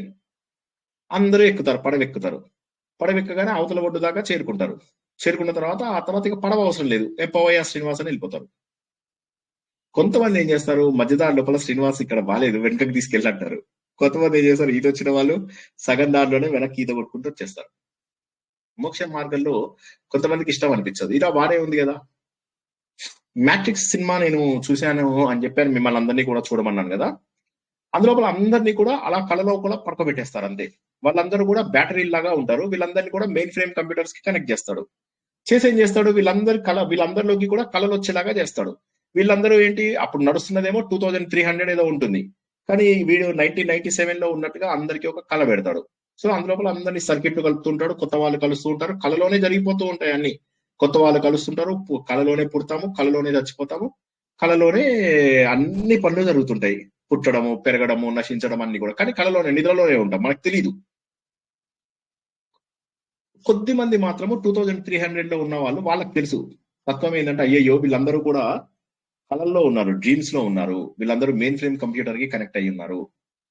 మన ప్రయత్నం ఏంటంటే వాళ్ళందరినీ నిద్రలేపడం, వాళ్ళందరికీ ఆ మెయిన్ ఫ్రేమ్ కనెక్షన్ నుంచి డిస్కనెక్ట్ చేసి వాళ్ళందరికీ సత్యం తెలిపి, బాబు మీరు యాక్చువల్ గా ఉన్నది 2300 ఇయర్ లోపల, ప్రపంచ యుద్ధం జరిగిపోయి ఏం మిగలలేదు అని. వీళ్ళందరూ నిద్ర లోపల బాగుంది అనుకుంటున్నారు. అందులో చాలా మంది మన స్టూడెంట్స్ లాగా ఇలా బానే ఉంది కదా, ఏముంది ఇలాగ బానే ఉంది.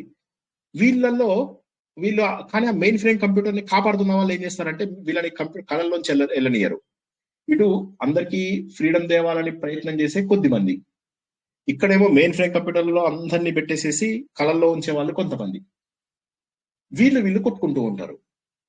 కొంతమంది ఏం చేస్తారు, ఈ కళల్లో ఉన్న వాళ్ళే వీడి దగ్గరికి వచ్చి నాకు కొద్దిగా నన్ను మంచి కళలో వేయవా, నాకు ఒక మంచి స్టోరీ పెట్టవా, నాకు ఒక మంచి వైఫ్ కావాలి, మంచి పిల్లలు కావాలి, అలాంటి ప్రోగ్రామ్ రాయమంటే అలాంటి ప్రోగ్రామ్ రాస్తారు, వాళ్ళు హ్యాపీగా ఉంటారు. సో ఇక్కడ ఏం జరుగుతుంది అంటే కళలో ఉండడానికే చాలా మంది ఇష్టపడుతూ ఉన్నారు. ఎంత చెప్పినా కూడా ఆత్మతత్వాన్ని అర్థం చేసుకోలేక హంగు హడావిడి లోపల, ఆర్భాటం లోపల ఏం చేస్తున్నారంటే నేను ఇందులోంచి తప్పించుకోవాలి అని అనుకోవడం లేదు ఎవరు కూడా. అలా కళ్ళు మూసుకుని ఉందామని అనుకుంటున్నారు. మరి దానివల్ల లాభం ఏమిటి? అలా కళ్ళు మూసుకుంటే మరి లాభం ఏమిటి? కాబట్టి ఒక జ్ఞాన మార్గం రావాలి. సాధన చేస్తూ చేస్తూ చేస్తూ ఏదో ఒక రోజు కళ్ళు తెరిచి సత్యాన్ని తెలుసుకుంటాం. నేనెవరు అనేటటువంటి విషయాన్ని తెలుసుకుంటాం. నేనెవరు అని తెలుసుకోవడమే నిజమైనటువంటి సాధన. కొత్త శ్లోకాలు ఇవాళ 3 శ్లోకాలని మనము చదువుకుందాం. సంసారః స్వప్నతుల్యో హి రాగద్వేషాధి సంకులః స్వకాలే సత్యవత్ భాతి ప్రబోధే సత్య సద్భవేత్ యా తావత్ సత్యం జగద్భాతి యుక్తికారజతం యథా యావన్న జ్ఞాయతే బ్రహ్మ సర్వాధిష్టానం అద్వయం ఉపాదానే అఖిలాధారే జగంతి పరమేశ్వరే సర్గస్థితి లయాన్ యాంతి బుద్ధుదానీవ వారిని. ఎందుకు ఈ 3 శ్లోకాలు ఒకసారి చదువుకున్నాము, కొద్దిగా అర్థం చేసుకోవడానికి ప్రయత్నం చేద్దాం. మొదటి శ్లోకం 6వ శ్లోకంని సత్యం అంటారు, 7వ శ్లోకంని జ్ఞానం అంటారు, 8వ శ్లోకాన్ని అనంతం అంటారు. ఏం జరిగిందండి? ఈ మూడింటిని కలిపితే ఏమైంది? సత్యం, జ్ఞానం, అనంతం బ్రహ్మ. సత్యం, జ్ఞానం, అనంతం బ్రహ్మ. భగవంతుని తెలుసుకోవాలి అంటే సత్యం తెలుసుకోవాలి, జ్ఞానం ద్వారా సత్యం వస్తుంది. అనంతమైనటువంటి ఆ జ్ఞానాన్ని తెలుసుకుంటే సత్యం బోధపడుతుంది. అనంతమైనటువంటి ఆ జ్ఞానాన్ని తెలుసుకుంటే సత్యం బోధపడుతుంది. ఆ సత్యం బోధపడిన తర్వాత బ్రహ్మని నువ్వు తెలుసుకోగలుగుతావు. ఏమంటున్నాడు ఇక్కడ అంటే ఎంత బ్యూటిఫుల్ గా అనిపించలా ఇది అంటే సత్యం, జ్ఞానం, అనంతం, బ్రహ్మ. సో కాబట్టి ఏంటంటే మనం ఇప్పటిదాకా తెలుసుకున్నాము ఆత్మ అంటే ఏంటి. ఆత్మ అనేటటువంటి దాన్ని మనం ఎంతసేపు కూడా మనం దేహంతోని ఆలోచిస్తున్నాము. ఆత్మని ఎంతసేపు పరిమితం చేస్తున్నాము. నన్ను నేను ఏదో రకమైనటువంటి ఇది చేస్తున్నాను. కానీ నాకు జ్ఞానం అనేటటువంటి పటిక మాత్రం కావాలి కంపల్సరీ. జ్ఞానం అనేటటువంటి చిల్లగింజ ఏదైతే ఉందో ఆ చిల్లగింజ నాకు వచ్చి తీరవలసిందే, అది లేకపోతే నాకు రాదు. కాబట్టి నేను శరీరాన్ని అని అనుకుంటూ తెలుసుకున్న రకరకాల బంధాలన్నీ పెట్టుకుంటూ వీటన్నిటి ద్వారా నాకు నేను దూరం అవుతున్నాను. నేనెవరు అని చెప్పి తెలుసుకోలేనటువంటి స్థాయికి వెళ్ళిపోతున్నాను. కాబట్టి జ్ఞానం అనేటటువంటిది ఒక సాధనం.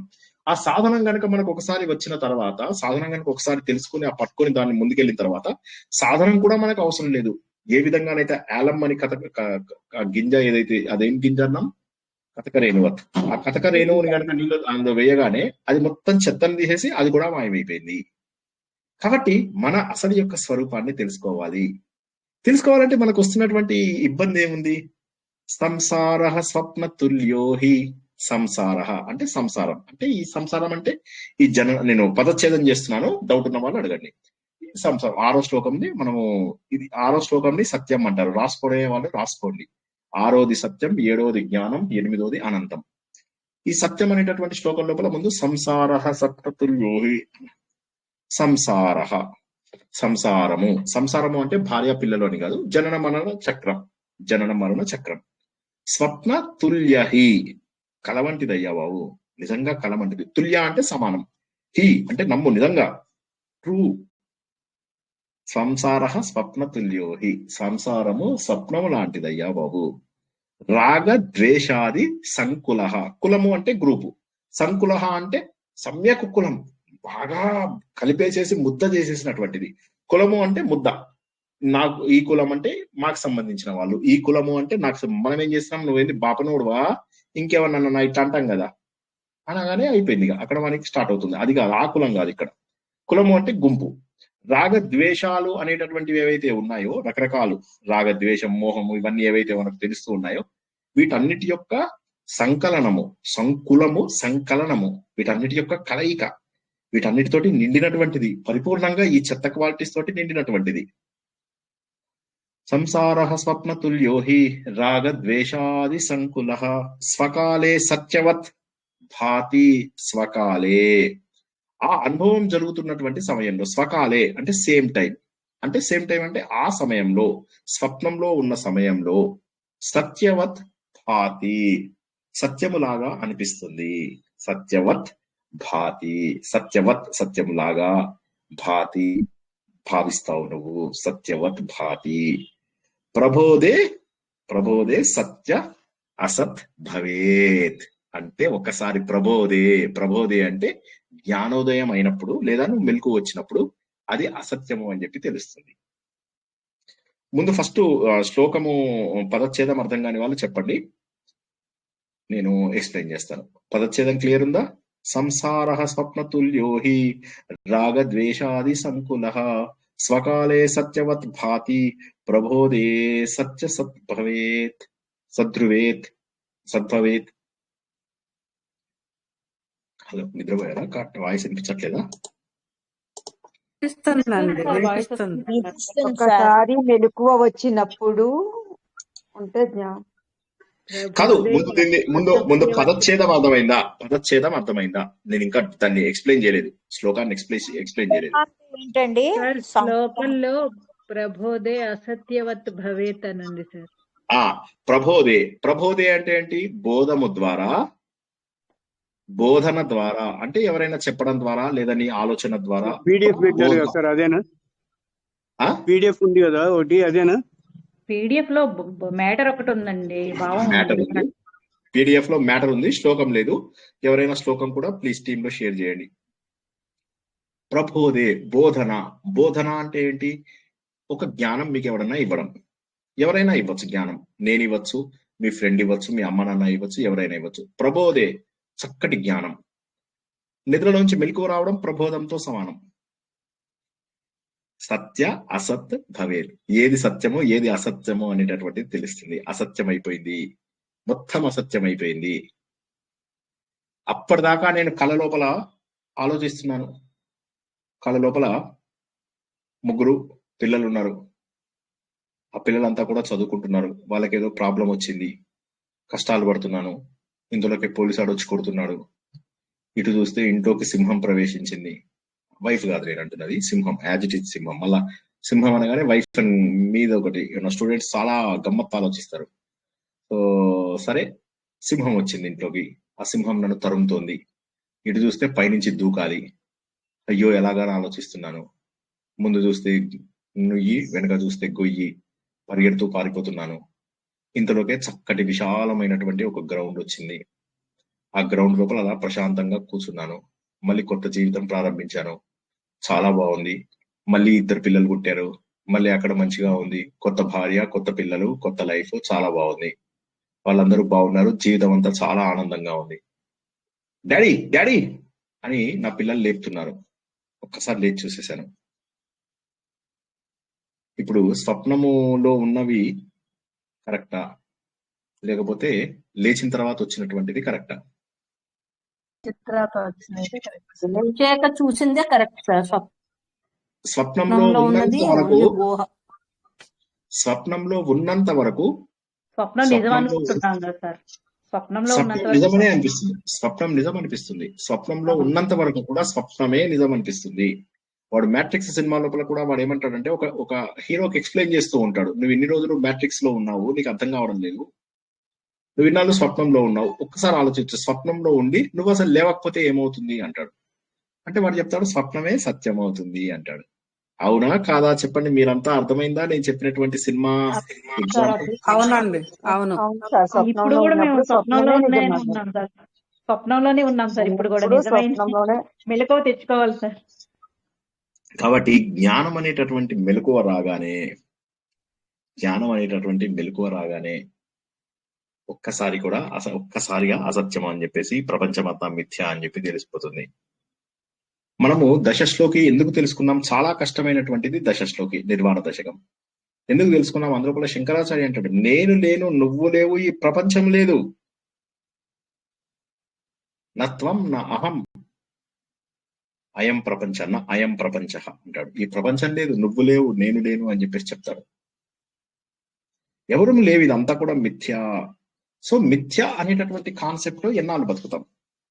ఇప్పుడు దురదృష్టం ఏంటంటే నేనెవరు అని చెప్పి తెలియకుండా ఇప్పుడు ఉన్న దశ నాకు బాగుంది అనుకుంటాం. ఈ దశ బాగుండి పాడవడానికి ఎక్కువ టైం పట్టదు. మా అమ్మగారు ఉన్నారు, మంచిగా అన్ని గ్రూపు అవి ఇవి అన్ని బాగున్నాయి, చక్కగా అందరూ ఇది చేస్తున్నారు, హడావిడిగా బిజీగా ఉండేవి. ఇంతలోకే మా నాన్నగారు వెళ్ళిపోయారు. వెళ్ళిపోగానే ఒక్కసారిగా ఆవిడ మిత్రులు వాళ్ళు వీళ్ళు అందరూ దూరం చేశారు. ఇప్పుడు ఆవిడ దగ్గరికి వెళ్తే ఈ సంవత్సరం ఆవిడని చూస్తే మన మొగుళ్ళు కూడా పోతారు. ఇలా చేసేసి అందరూ దూరం అయిపోతారు. దూరం అయిపోయాక ఏమైంది? ఇప్పుడు ఇన్ని రోజులు ఏదైతే నీకు ఆనందాన్ని ఇచ్చిందో అది నీకు ఇవాళ ఆనందం ఎందుకు ఇవ్వడం లేదు? మా అమ్మ విష్ణు సహస్రనామం చదువుతున్నా బాధ వేసేది మా అమ్మకి. చూడరా అందరం కలిసి చదివే వాళ్ళం విష్ణు సహస్రనామము, ఇది జీవితమా కళ అనేది అర్థం కావడం లేదు నాకు. ఏది కళ, ఏది జీవితం? జరిగిందంతా కళ అనిపిస్తోంది నాకు. కాబట్టి ఏమైతుందంటే అజ్ఞానంలో ఉన్నంతసేపు కూడా మనం ఏమనుకుంటామంటే అజ్ఞానమే కరెక్ట్ అని అనుకుంటాం, అజ్ఞానమే కళ అని అది మనకు అజ్ఞానము కళ ఒకటే. ఆ కళలో ఉన్నంతసేపు కూడా అందులోపల నీకు భయం వస్తే భయము, సంతోషం వస్తే సంతోషం, బాధ వస్తే బాధ, ఇవన్నీ కూడా సత్యమే అనిపిస్తాయి. మనం వణుకుతూ ఉంటాం, సంతోషపడుతూ ఉంటాం, ఇలా నవ్వుతూ ఉంటాం. వైఫ్ చూస్తుంది, ఏం రో నవ్వుతున్నావు, మస్తు నవ్వుతున్నావు ఏంద్రా అని చెప్పేసి చెప్తుంది, లే లే లే లే అని. అదే విధంగా మన వెనకాల సింహం, సింహం అంటే వైఫ్ కాదు సింహం, మన వెనకాల సింహం పడుతుంటే మన గుండె ఇక్కడ అదురుతూ ఉంటుంది.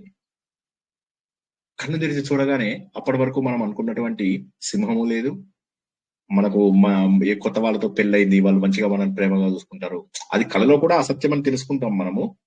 చెప్పే కదా మా ఫ్రెండ్, నేను ఈ ఉంగరాలు, ఈ అష్టధాతు ఉంగరాలు నాకు చాలా ఫేవరెట్ జోక్, అది చెప్పకుండా ఉండలేను. అష్టధాతు ఉంగరాలు నేను హృషికేశ్ నుంచి తీసుకొచ్చా. అది ఏ పెట్టుకుంటే 3 రోజుల నుంచి 11 రోజుల లోపల కోరిక తీరుతుంది అంటారు అనమాట. సరే అందరికి ఇచ్చేవాడిని, ఏం తెచ్చావు మాకు అనకుండా అందరికి ఇచ్చేవాడిని. ఇచ్చి నువ్వు ఏదైనా ఒక కోరిక కోరుకో, గంగ నీళ్ళలో కలిపి పెట్టుకో, 3 రోజుల్లో కోరిక తీరుతుంది అని. చాలా మంది చాలా సంతోషపడ్డారు, చాలా మందికి కోరికలు తీరాయి. కొంతమందికి పెళ్లిళ్ళు కాని వాళ్ళకి పెళ్లిళ్ళు అయ్యాయి, పెళ్ళైన వాళ్ళకి ఇంకో పెళ్లి అయింది, తర్వాత ఉద్యోగం లేని వారికి ఉద్యోగం వచ్చింది, ఉద్యోగం పోయిన వారికి కొత్త ఉద్యోగం మంచిది వచ్చింది. ఇలా అందరూ నాకు థ్యాంక్స్ చెప్తూ, అందరూ కాల్స్ చేస్తూ, ఉంగరం ఇచ్చిన ప్రతి ఒక్కళ్ళు కూడా 10 రోజుల లోపల అందరూ కూడా గుడ్ న్యూస్లు చెప్పారు. నా ప్రాణ స్నేహితుడు ఎవరైతే ఉన్నారో ఆయన అడిగాను, ఏమిటి మరి అందరూ చెప్పారు మీరేంటంటే, నేను అనుకున్న కోరిక తీరలేదు అన్నాడు. నేను నిజం చెప్పాను అంటే, అవును శ్రీని నిజంగా నాకు కోరిక తీరలేదు అన్నాడు. ఏం కోరిక కోరుకున్నారు అని అడిగా. నా భార్య ప్రేమగా ఉండాలి నాతోటి అని అనుకున్నాను అన్నాడు. పిచ్చోడా, దానికి అష్టధాతువులు కాదు 1,00,000 ధాతువులు ఉన్నా అవదయ్యా అది అని చెప్పేసి చెప్పాను అనమాట.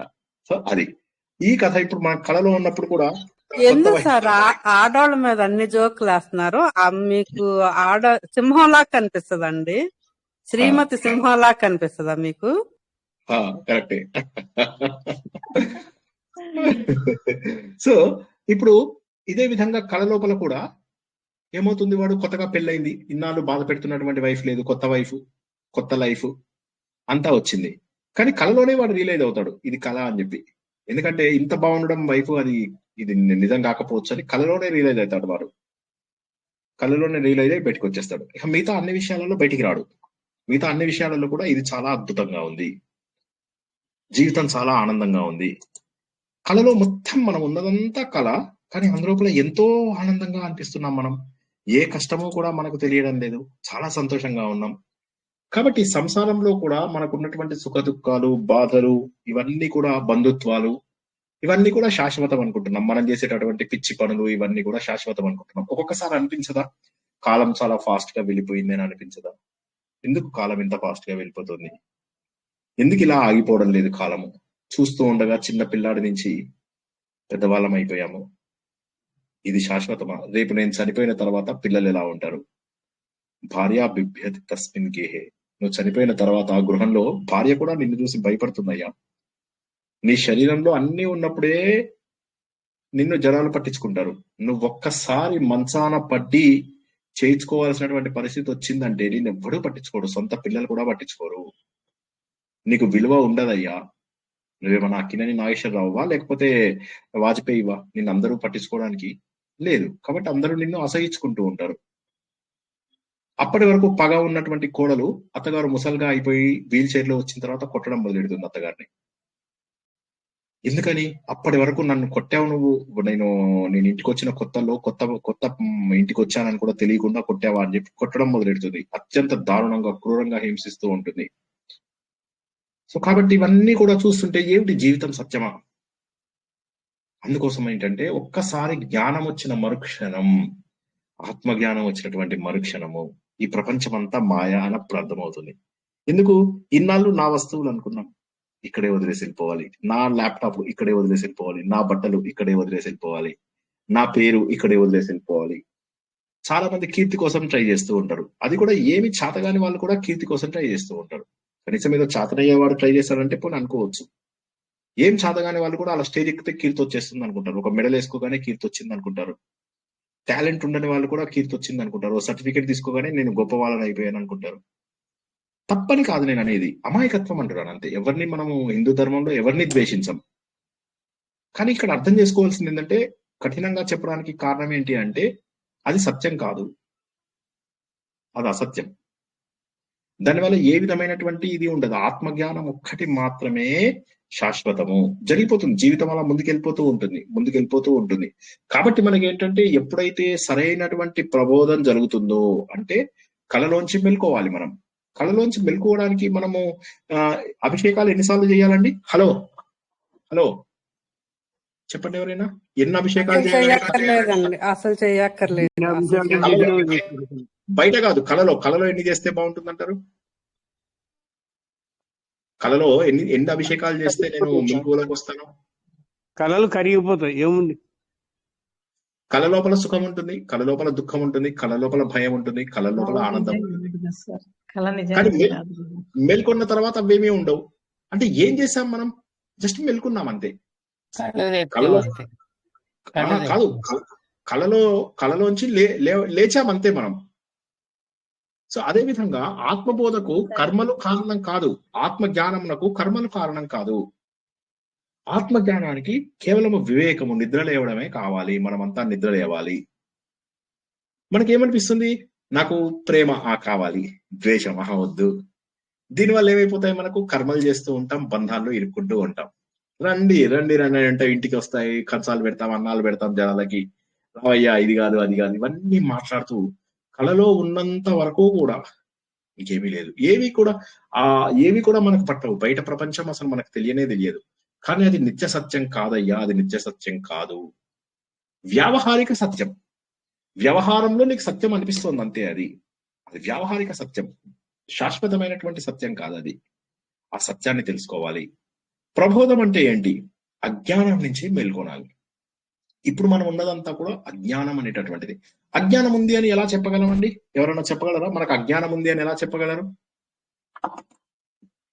ఎవరైనా చెప్పండి. మనకు అజ్ఞానం ఉంది అంటే మీరు ఎందుకు ఒప్పుకుంటారండి? మీరు అందరూ తెలివైన వాళ్ళు, మీరు ఎందుకు ఒప్పుకుంటారు? నేను శ్రీనివాస్ తిక్కలోడు, మీకు తెలివి లేదు అంటున్నాడు, అజ్ఞానం ఉంది మీకు అంటున్నాడు. మీరు ఎట్లా ఒప్పుకుంటారు? ఎందుకు ఒప్పుకోవాలి? అసలు మీరు ఒప్పుకోరు. జ్ఞానం లేదు కాబట్టి, అంటే ఇదే శరీరమే నిజం అనుకొని బతికేస్తున్నాం కదా సార్. ఓకే, జ్ఞానం లేదు. ఇంకెవరన్నా చెప్పండి. కాదు, ఇప్పుడు మీరు అజ్ఞానంలో ఉన్నారు అంటే మీరు ఎలా ఒప్పుకుంటారండి? అసలు ఇందులో డాక్టర్లు ఉన్నారు, ఇంజనీర్లు ఉన్నారు, హైయెస్ట్ లెవెల్ ఉద్యోగాలు చేసిన వాళ్ళు ఉన్నారు, టాప్ పీపుల్ ఉన్నారు. ఏం బుద్ధి లేదా? బుద్ధి లేదా అంటే తిట్టు బుద్ధి లేదా కాదు, బుద్ధి లేదా సార్? అదంతా ప్రాపంచిక జ్ఞానం సార్. ఇక్కడ చదివే ఐఏఎస్లు అవన్నీ డాక్టర్లు, ఆత్మజ్ఞానం కావాలి. అదంతా ప్రాపంచిక జ్ఞానం. రైట్. ఇంకెవరన్నా చెప్పండి. హరిత గారు చెప్పండి. లౌకిక జ్ఞానం. అదంతా లౌకిక జ్ఞానము లేదా సాంసారిక జ్ఞానం. కానీ అది సాంసారిక జ్ఞానం అని మీకు ఎప్పుడైనా అనిపించిందా? మీకు ఆనెస్ట్ గా చెప్పండి. మీకు అన్ని బాగుండి, మంచిగా పిల్లలు బాగుండి, వైఫ్ బాగుండి, ఐ మీన్ హైపోథెటికల్ గా చెప్తున్నా, వైఫ్ బాగుంది అంటే సార్ నిజంగా ఉంటుందా సార్ అని అడగద్దు నన్ను. Just hypothetical case. ఉన్నామని తెలియకపోవటమే కదా సార్. అజ్ఞానంలో ఉన్నామన్న విషయమే తెలియటం లేదు. అంటే తెలిసినా కూడా ఇంకా దాని నుంచి పూర్తిగా మనం జ్ఞానాన్ని పొందే వరకు కూడా అజ్ఞానంలో ఉన్నట్టే కదా సార్. కరెక్ట్. కానీ అంటే నేననేది ఏంటంటే ఇక్కడ ఆలోచించాను. అంటే మీకు అజ్ఞానం ఎట్లా ఉందంటారు? ఇంత బాగా మాట్లాడుతున్నారు మీరు, అన్ని రకాల భాషలు మీకు అర్థమవుతాయి. మంచిగా బ్యూటిఫుల్ సినిమాలు చూస్తారు. అది కాదు సార్, నైట్ మేనేజర్ సినిమా చూస్తున్నారు. శాశ్వతం కాదు సార్, ఇది శాశ్వతం కాదు. అది నేను తెలుసు కానీ మాయలో పడిపోతుంటాం. ఎవరు అనే అంటే జ్ఞానం తెలియకపోవటం. శరీరమే నేను అనుకుంటున్నాను. నేనేమిటని నేను అనేది ఎవరు నేను అని అనేది తెలుస్తలేదు. కరెక్ట్. సో అయితే ఇక్కడ దానికి ఎగ్జాంపుల్ అయినా చాలా, అందుకోసమే ఏంటంటే మనకు ఆత్మబోధ అదృష్టవశాత్తు సులభం. ఇందులోపల ఆయన చాలా క్లియర్ గా ఒక మాట చెప్తున్నాడు. ఏమని చెప్తున్నాడు? నీకు మెలకు వచ్చింది అంటే అయిపోయింది అంతే అంటున్నాడు. నువ్వేమి చేయక్కర్లా. జ్ఞానం రావడానికి నువ్వు సత్యం తెలుసుకుంటే చాలు. సంసార భావం నశించాలి. సంసార భావం నశించాలంటే పిల్లల్ని తీసుకొని బయటపడేసి హస్బెండ్ ని చావగొట్టి ఇంట్లో చెల్లగొట్టడమా? అది కాదు. మేల్కొంటే చాలు. ఏది చేయాల్సిన అవసరం లేదు. ఆలోచిస్తే చాలు. ఆ ఆలోచన కోసమే మనకు భజగోవిందని నేర్చుకున్నాం. వివేకము వైరాగ్యము అని రెండు ఉంటాయి. శ్రీకృష్ణ భగవానుడు ఏం చెప్పాడు? అభ్యాస వైరాగ్యాలు అన్నాడు. అవునా? భగవద్గీతలో అందరికీ గుర్తుందా, లేకపోతే మళ్ళీ ఒకసారి చెప్పాల్సిన అవసరం ఉందా? వివేకం వైరాగ్యం కావాలని అందరూ ఒప్పుకుంటారా లేదా? గుర్తుందండి. రెండు విషయాలు. ఒక 10 మంది చెప్పండి. మనకు కావాల్సినవి ఏమిటి? రెండు. అభ్యాస వైరాగ్యాల అభ్యాసం వైరాగ్యం. అభ్యాసము వైరాగ్యం. వైరాగ్యము సార్. ఇంకెవరన్నా? తెలుసుకోవాలి. అదే సార్, నేను అభ్యాసం వైరాగ్యం సార్. అదే ప్రశ్న. అభ్యాసం చెప్తాడు కదా, నిన్ను నువ్వు తెలుసుకో అంటాడు కదా సార్. అదే. అయితే అభ్యాసం వైరాగ్యం అనేటటువంటివి రెండు రావాలని చెప్పి శ్రీకృష్ణుడు చెప్పాడు. అభ్యాసము అంటే వివేకం. ఆ వివేకం దేని ద్వారా వస్తుంది మనకు? దశశ్లోకి ద్వారా, ఆలోచన ద్వారా. ఆలోచన. మనం నేర్చుకున్న వాటిలో చెప్తున్నా నేను. మనం నేర్చుకున్న వాటి లోపల వైరాగ్యం దేని ద్వారా వచ్చింది? భజగోవిందం. భజగోవిందం వైరాగ్య గ్రంథం. భగవద్గీత వైరాగ్య గ్రంథం. మీరు ఎప్పుడైనా కనీసం మీకు అనిపించిందా శ్రీనివాసు ఇక్కడ వైరాగ్య సాధన, భగవంతుడు ఎవరు, అన్వేషణ, ఇవన్నీ ఎందుకు పెట్టాడని ఎప్పుడు అనిపించలే మీకు సబ్జెక్ట్ లైన్ లో నేను యూట్యూబ్ లో పెడతాను కదా, అలా ఎప్పుడు అనిపించలే మీకు? వైరాగ్య సాధన భగవద్గీత అని పెడతాను. ఎందుకని? అది వైరాగ్యం గురించి ఉంటుంది కాబట్టి. ఆచరణ వేదాంతం. ఆచరణ వేదాంతం, అది అనుష్ఠాన వేదాంతం. వైరాగ్యాన్ని ఆచరణతో వైరాగ్యాన్ని తెచ్చుకోవాలి. Correct correct.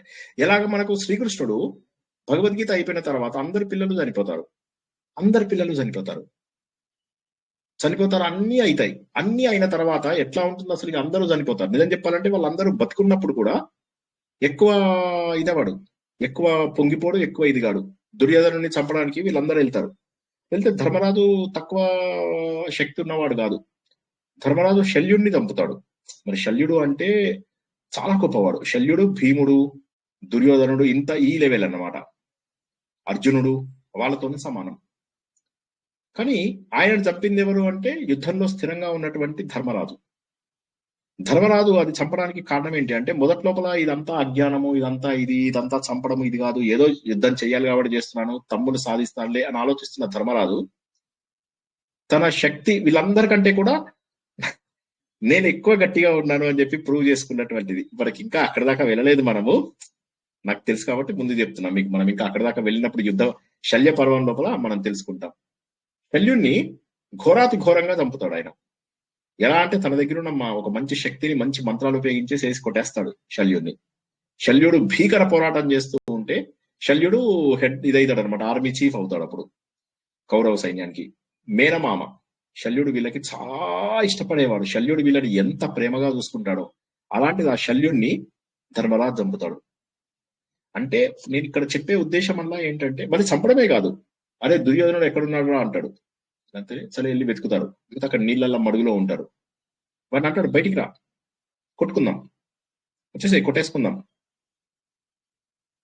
సో అంటే ఎక్కడి నుంచి వచ్చింది అది అంటే పోయింది, మోహం పోయింది పూర్తిగా. అదే విధంగా తన పిల్లల్ని చంపేశాడు అశ్వత్థామ. ద్రౌపది ఏమంటుంది, వాడిని అశ్వత్థామని తీసుకురమ్మంటే వీళ్ళు క్షణాల్లో వెళ్ళి కొట్టుకుని తీసుకొచ్చేస్తారు. వాడిని అశ్వత్థామని క్షణాల్లో ఓడిస్తారు భీముడు, అర్జునుడు. ఓడించిన తర్వాత చంపేద్దామని చెప్పి ప్రయత్నం చేస్తారు. చంపేద్దామని ఎప్పుడైతే ప్రయత్నం చేస్తారో అప్పుడు ఆమె ఏమంటుంది, చంపద్దు అంటుంది ద్రౌపది. తన పిల్లలు మొత్తం చనిపోయారు, ఒక్కళ్ళు మిగలలేదు, పేరుకు ఒక్కళ్ళు మిగలలేదు ద్రౌపదికి. కానీ తనేమంటుంది, అశ్వత్థామని మాత్రం చంపద్దు అని. ఎందుకు అంటే ద్రోణుడు చనిపోయాక ద్రోణాచార్యుడి భార్య కృపి ఆమె సత్యసహగమనం చెయ్యదు. ఎందుకోసం అంటే కొడుకుని చూసుకోవాలి, అశ్వత్థామని చూసుకోవాలి అని చెప్పి చేయదన్నమాట. సో ఇప్పుడు ఈ కొడుకు పోతే ఆమె సంగతి ఏంటి? కాబట్టి నా బాధ ఉందని ఇలాగా అతనికి ఏదైనా శిక్ష ఇచ్చి వదిలేయండి అని చెప్పి చెప్తున్నాను. ఇది ఇది పరిణతి అంటే. పరిణతి అంటే ఈ స్థాయిలో ఆలోచించాలి మనం. పరిణతి అభ్యాసం, వైరాగ్యం. సో మనకు వీళ్ళకి వైరాగ్యం వచ్చింది అన్న విషయాన్ని తెలుస్తుంది. అందుకే మనం భగవద్గీతకి వైరాగ్య సాధన అని పెడతాం.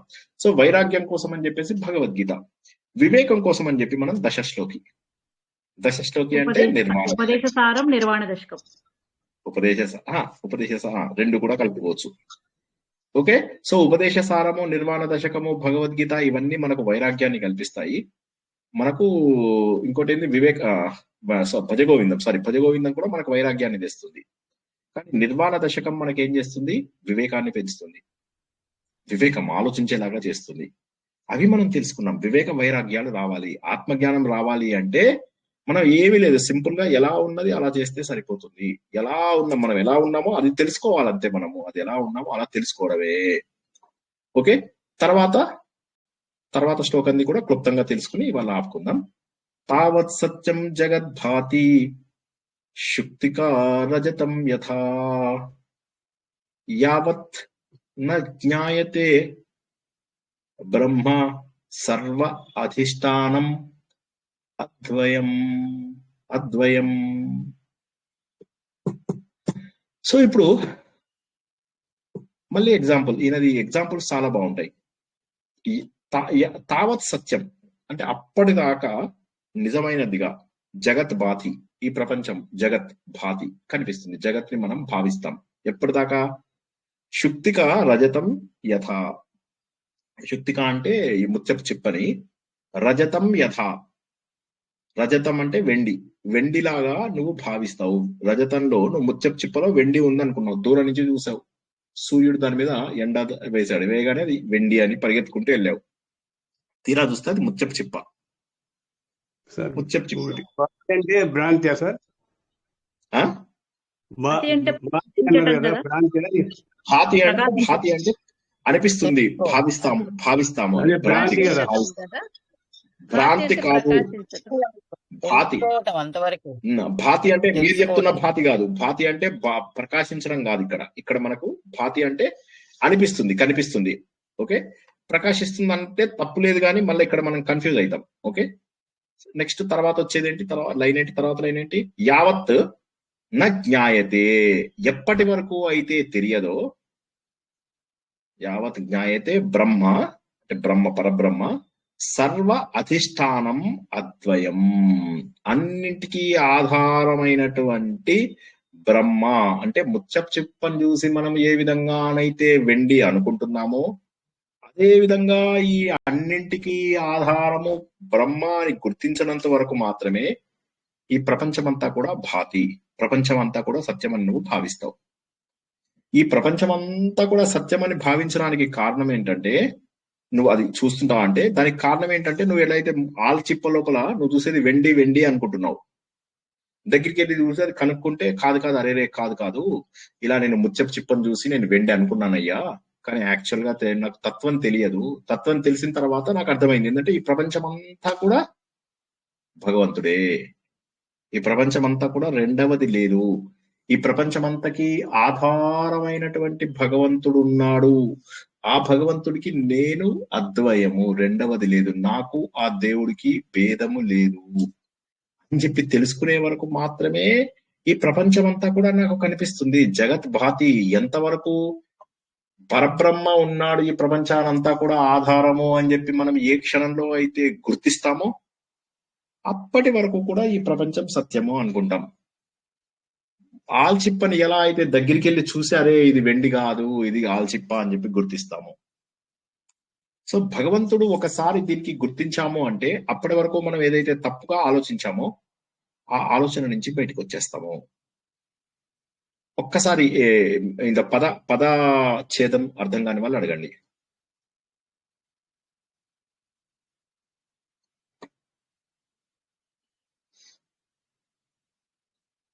ఓకే, సో ఇక్కడ ఏమైతుంది, మనకు ముందుగా ఏమవుతుంది, కట్ అయిపోయిందా? కాదు, హలో.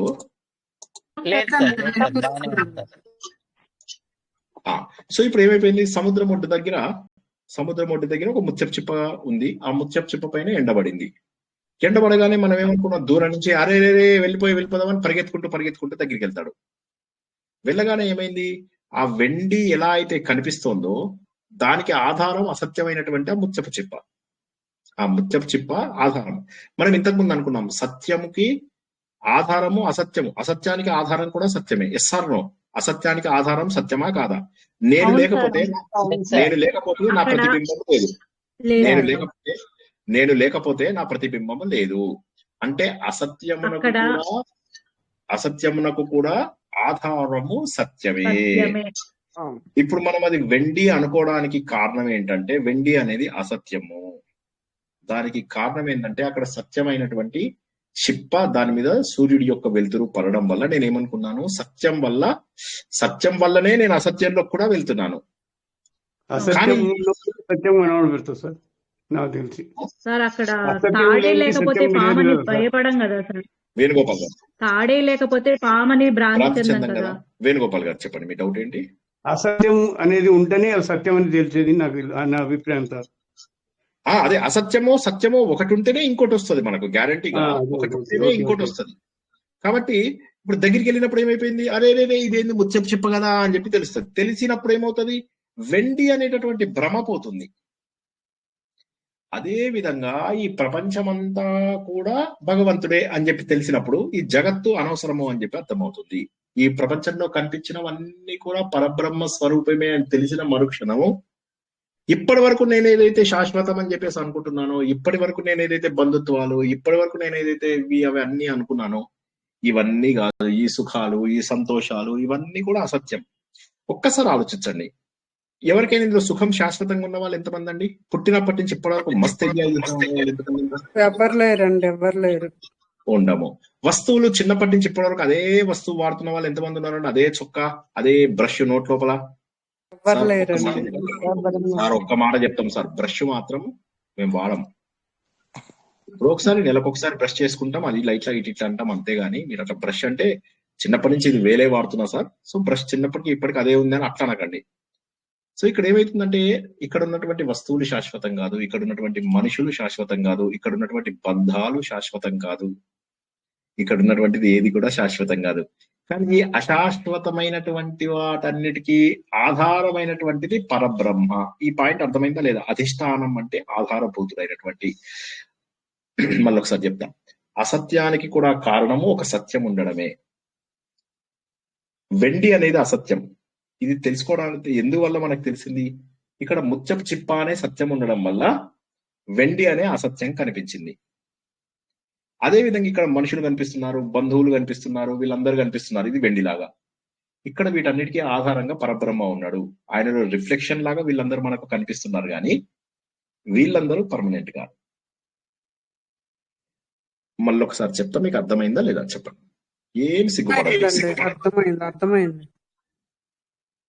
మళ్ళీ ఒకసారి చెప్పమంటే చెప్తాను, ఇంకెవరికైనా. అయిపోయింది, ఇవాళ అయిపోయింది క్లాసు, కానీ ఒక్కసారి చెప్పండి ఈ పాయింట్ అర్థమైందా లేదా, ఇది చాలా ఇంపార్టెంట్ సార్. ఒకసారి చెప్పండి సార్. సరే,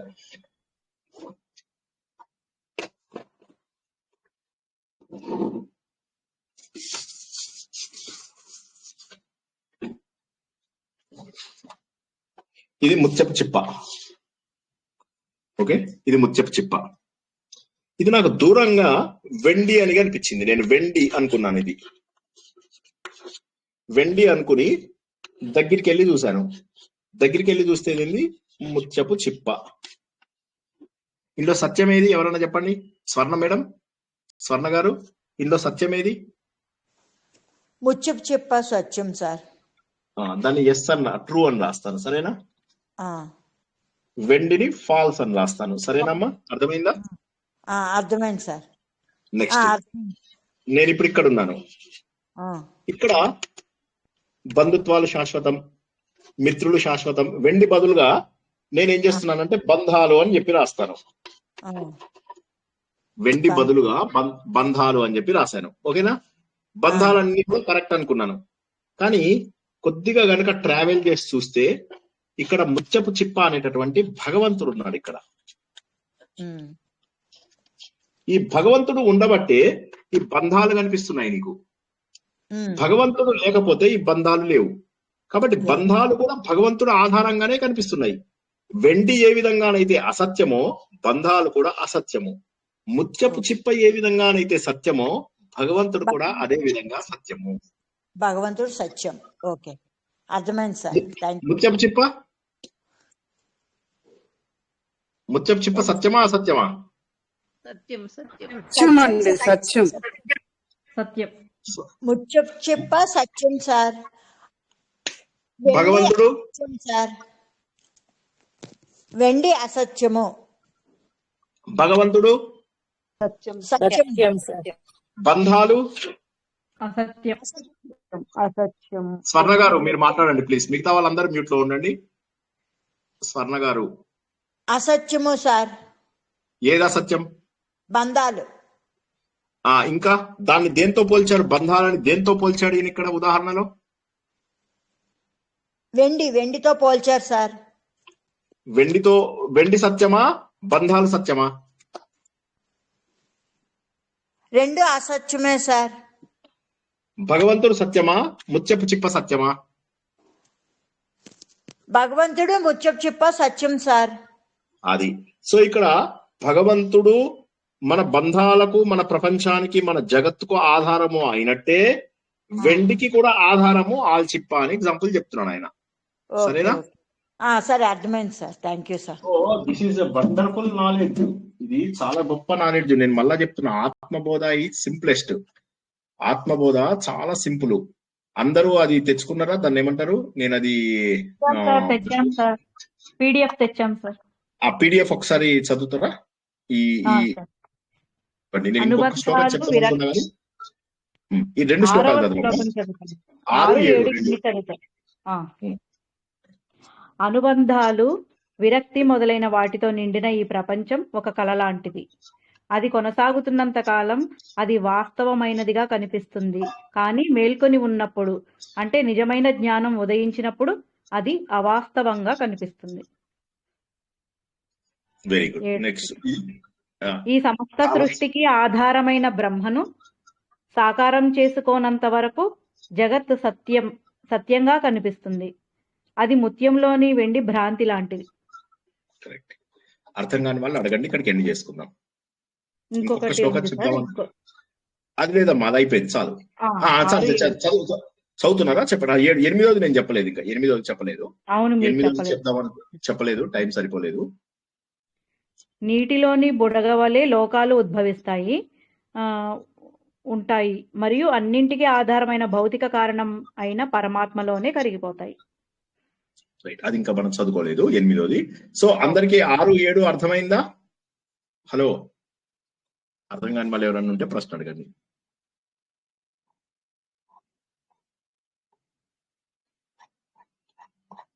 ఆత్మసుఖము వీడిని ఆట కొరకు పాత్ర పోషణ చేసి సూత్రధారి విశ్రమించదని పాదం ఆశ్రయించి పరమ కరుణాంతరంగా శ్రీ పాండురంగ. జై శ్రీకృష్ణ. సో అత్యద్భుతమైనటువంటి ఆత్మజ్ఞానాన్ని తెలుసుకున్నాము.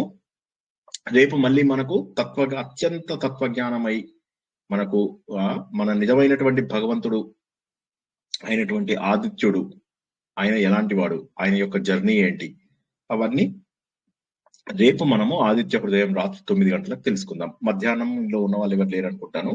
వేరే గ్రూప్ లోపల మణిద్వీపము వారికి చివరి క్లాస్ ఉంది రేపు, అది 2ంటికి. రాత్రి 9 గంటలకు మాత్రం మన రెగ్యులర్ క్లాసు ఆదిత్య హృదయం. రేపు ఏముంది? ఆదిత్య హృదయం రాత్రికి. ఓకేనా? సో ఆలోచన అనేది ముఖ్యం. ఎవరికైనా ప్రశ్నలు ఉంటే అడగండి, లేకపోతే ముగించుకుందాం, సిగ్గుపడద్దు.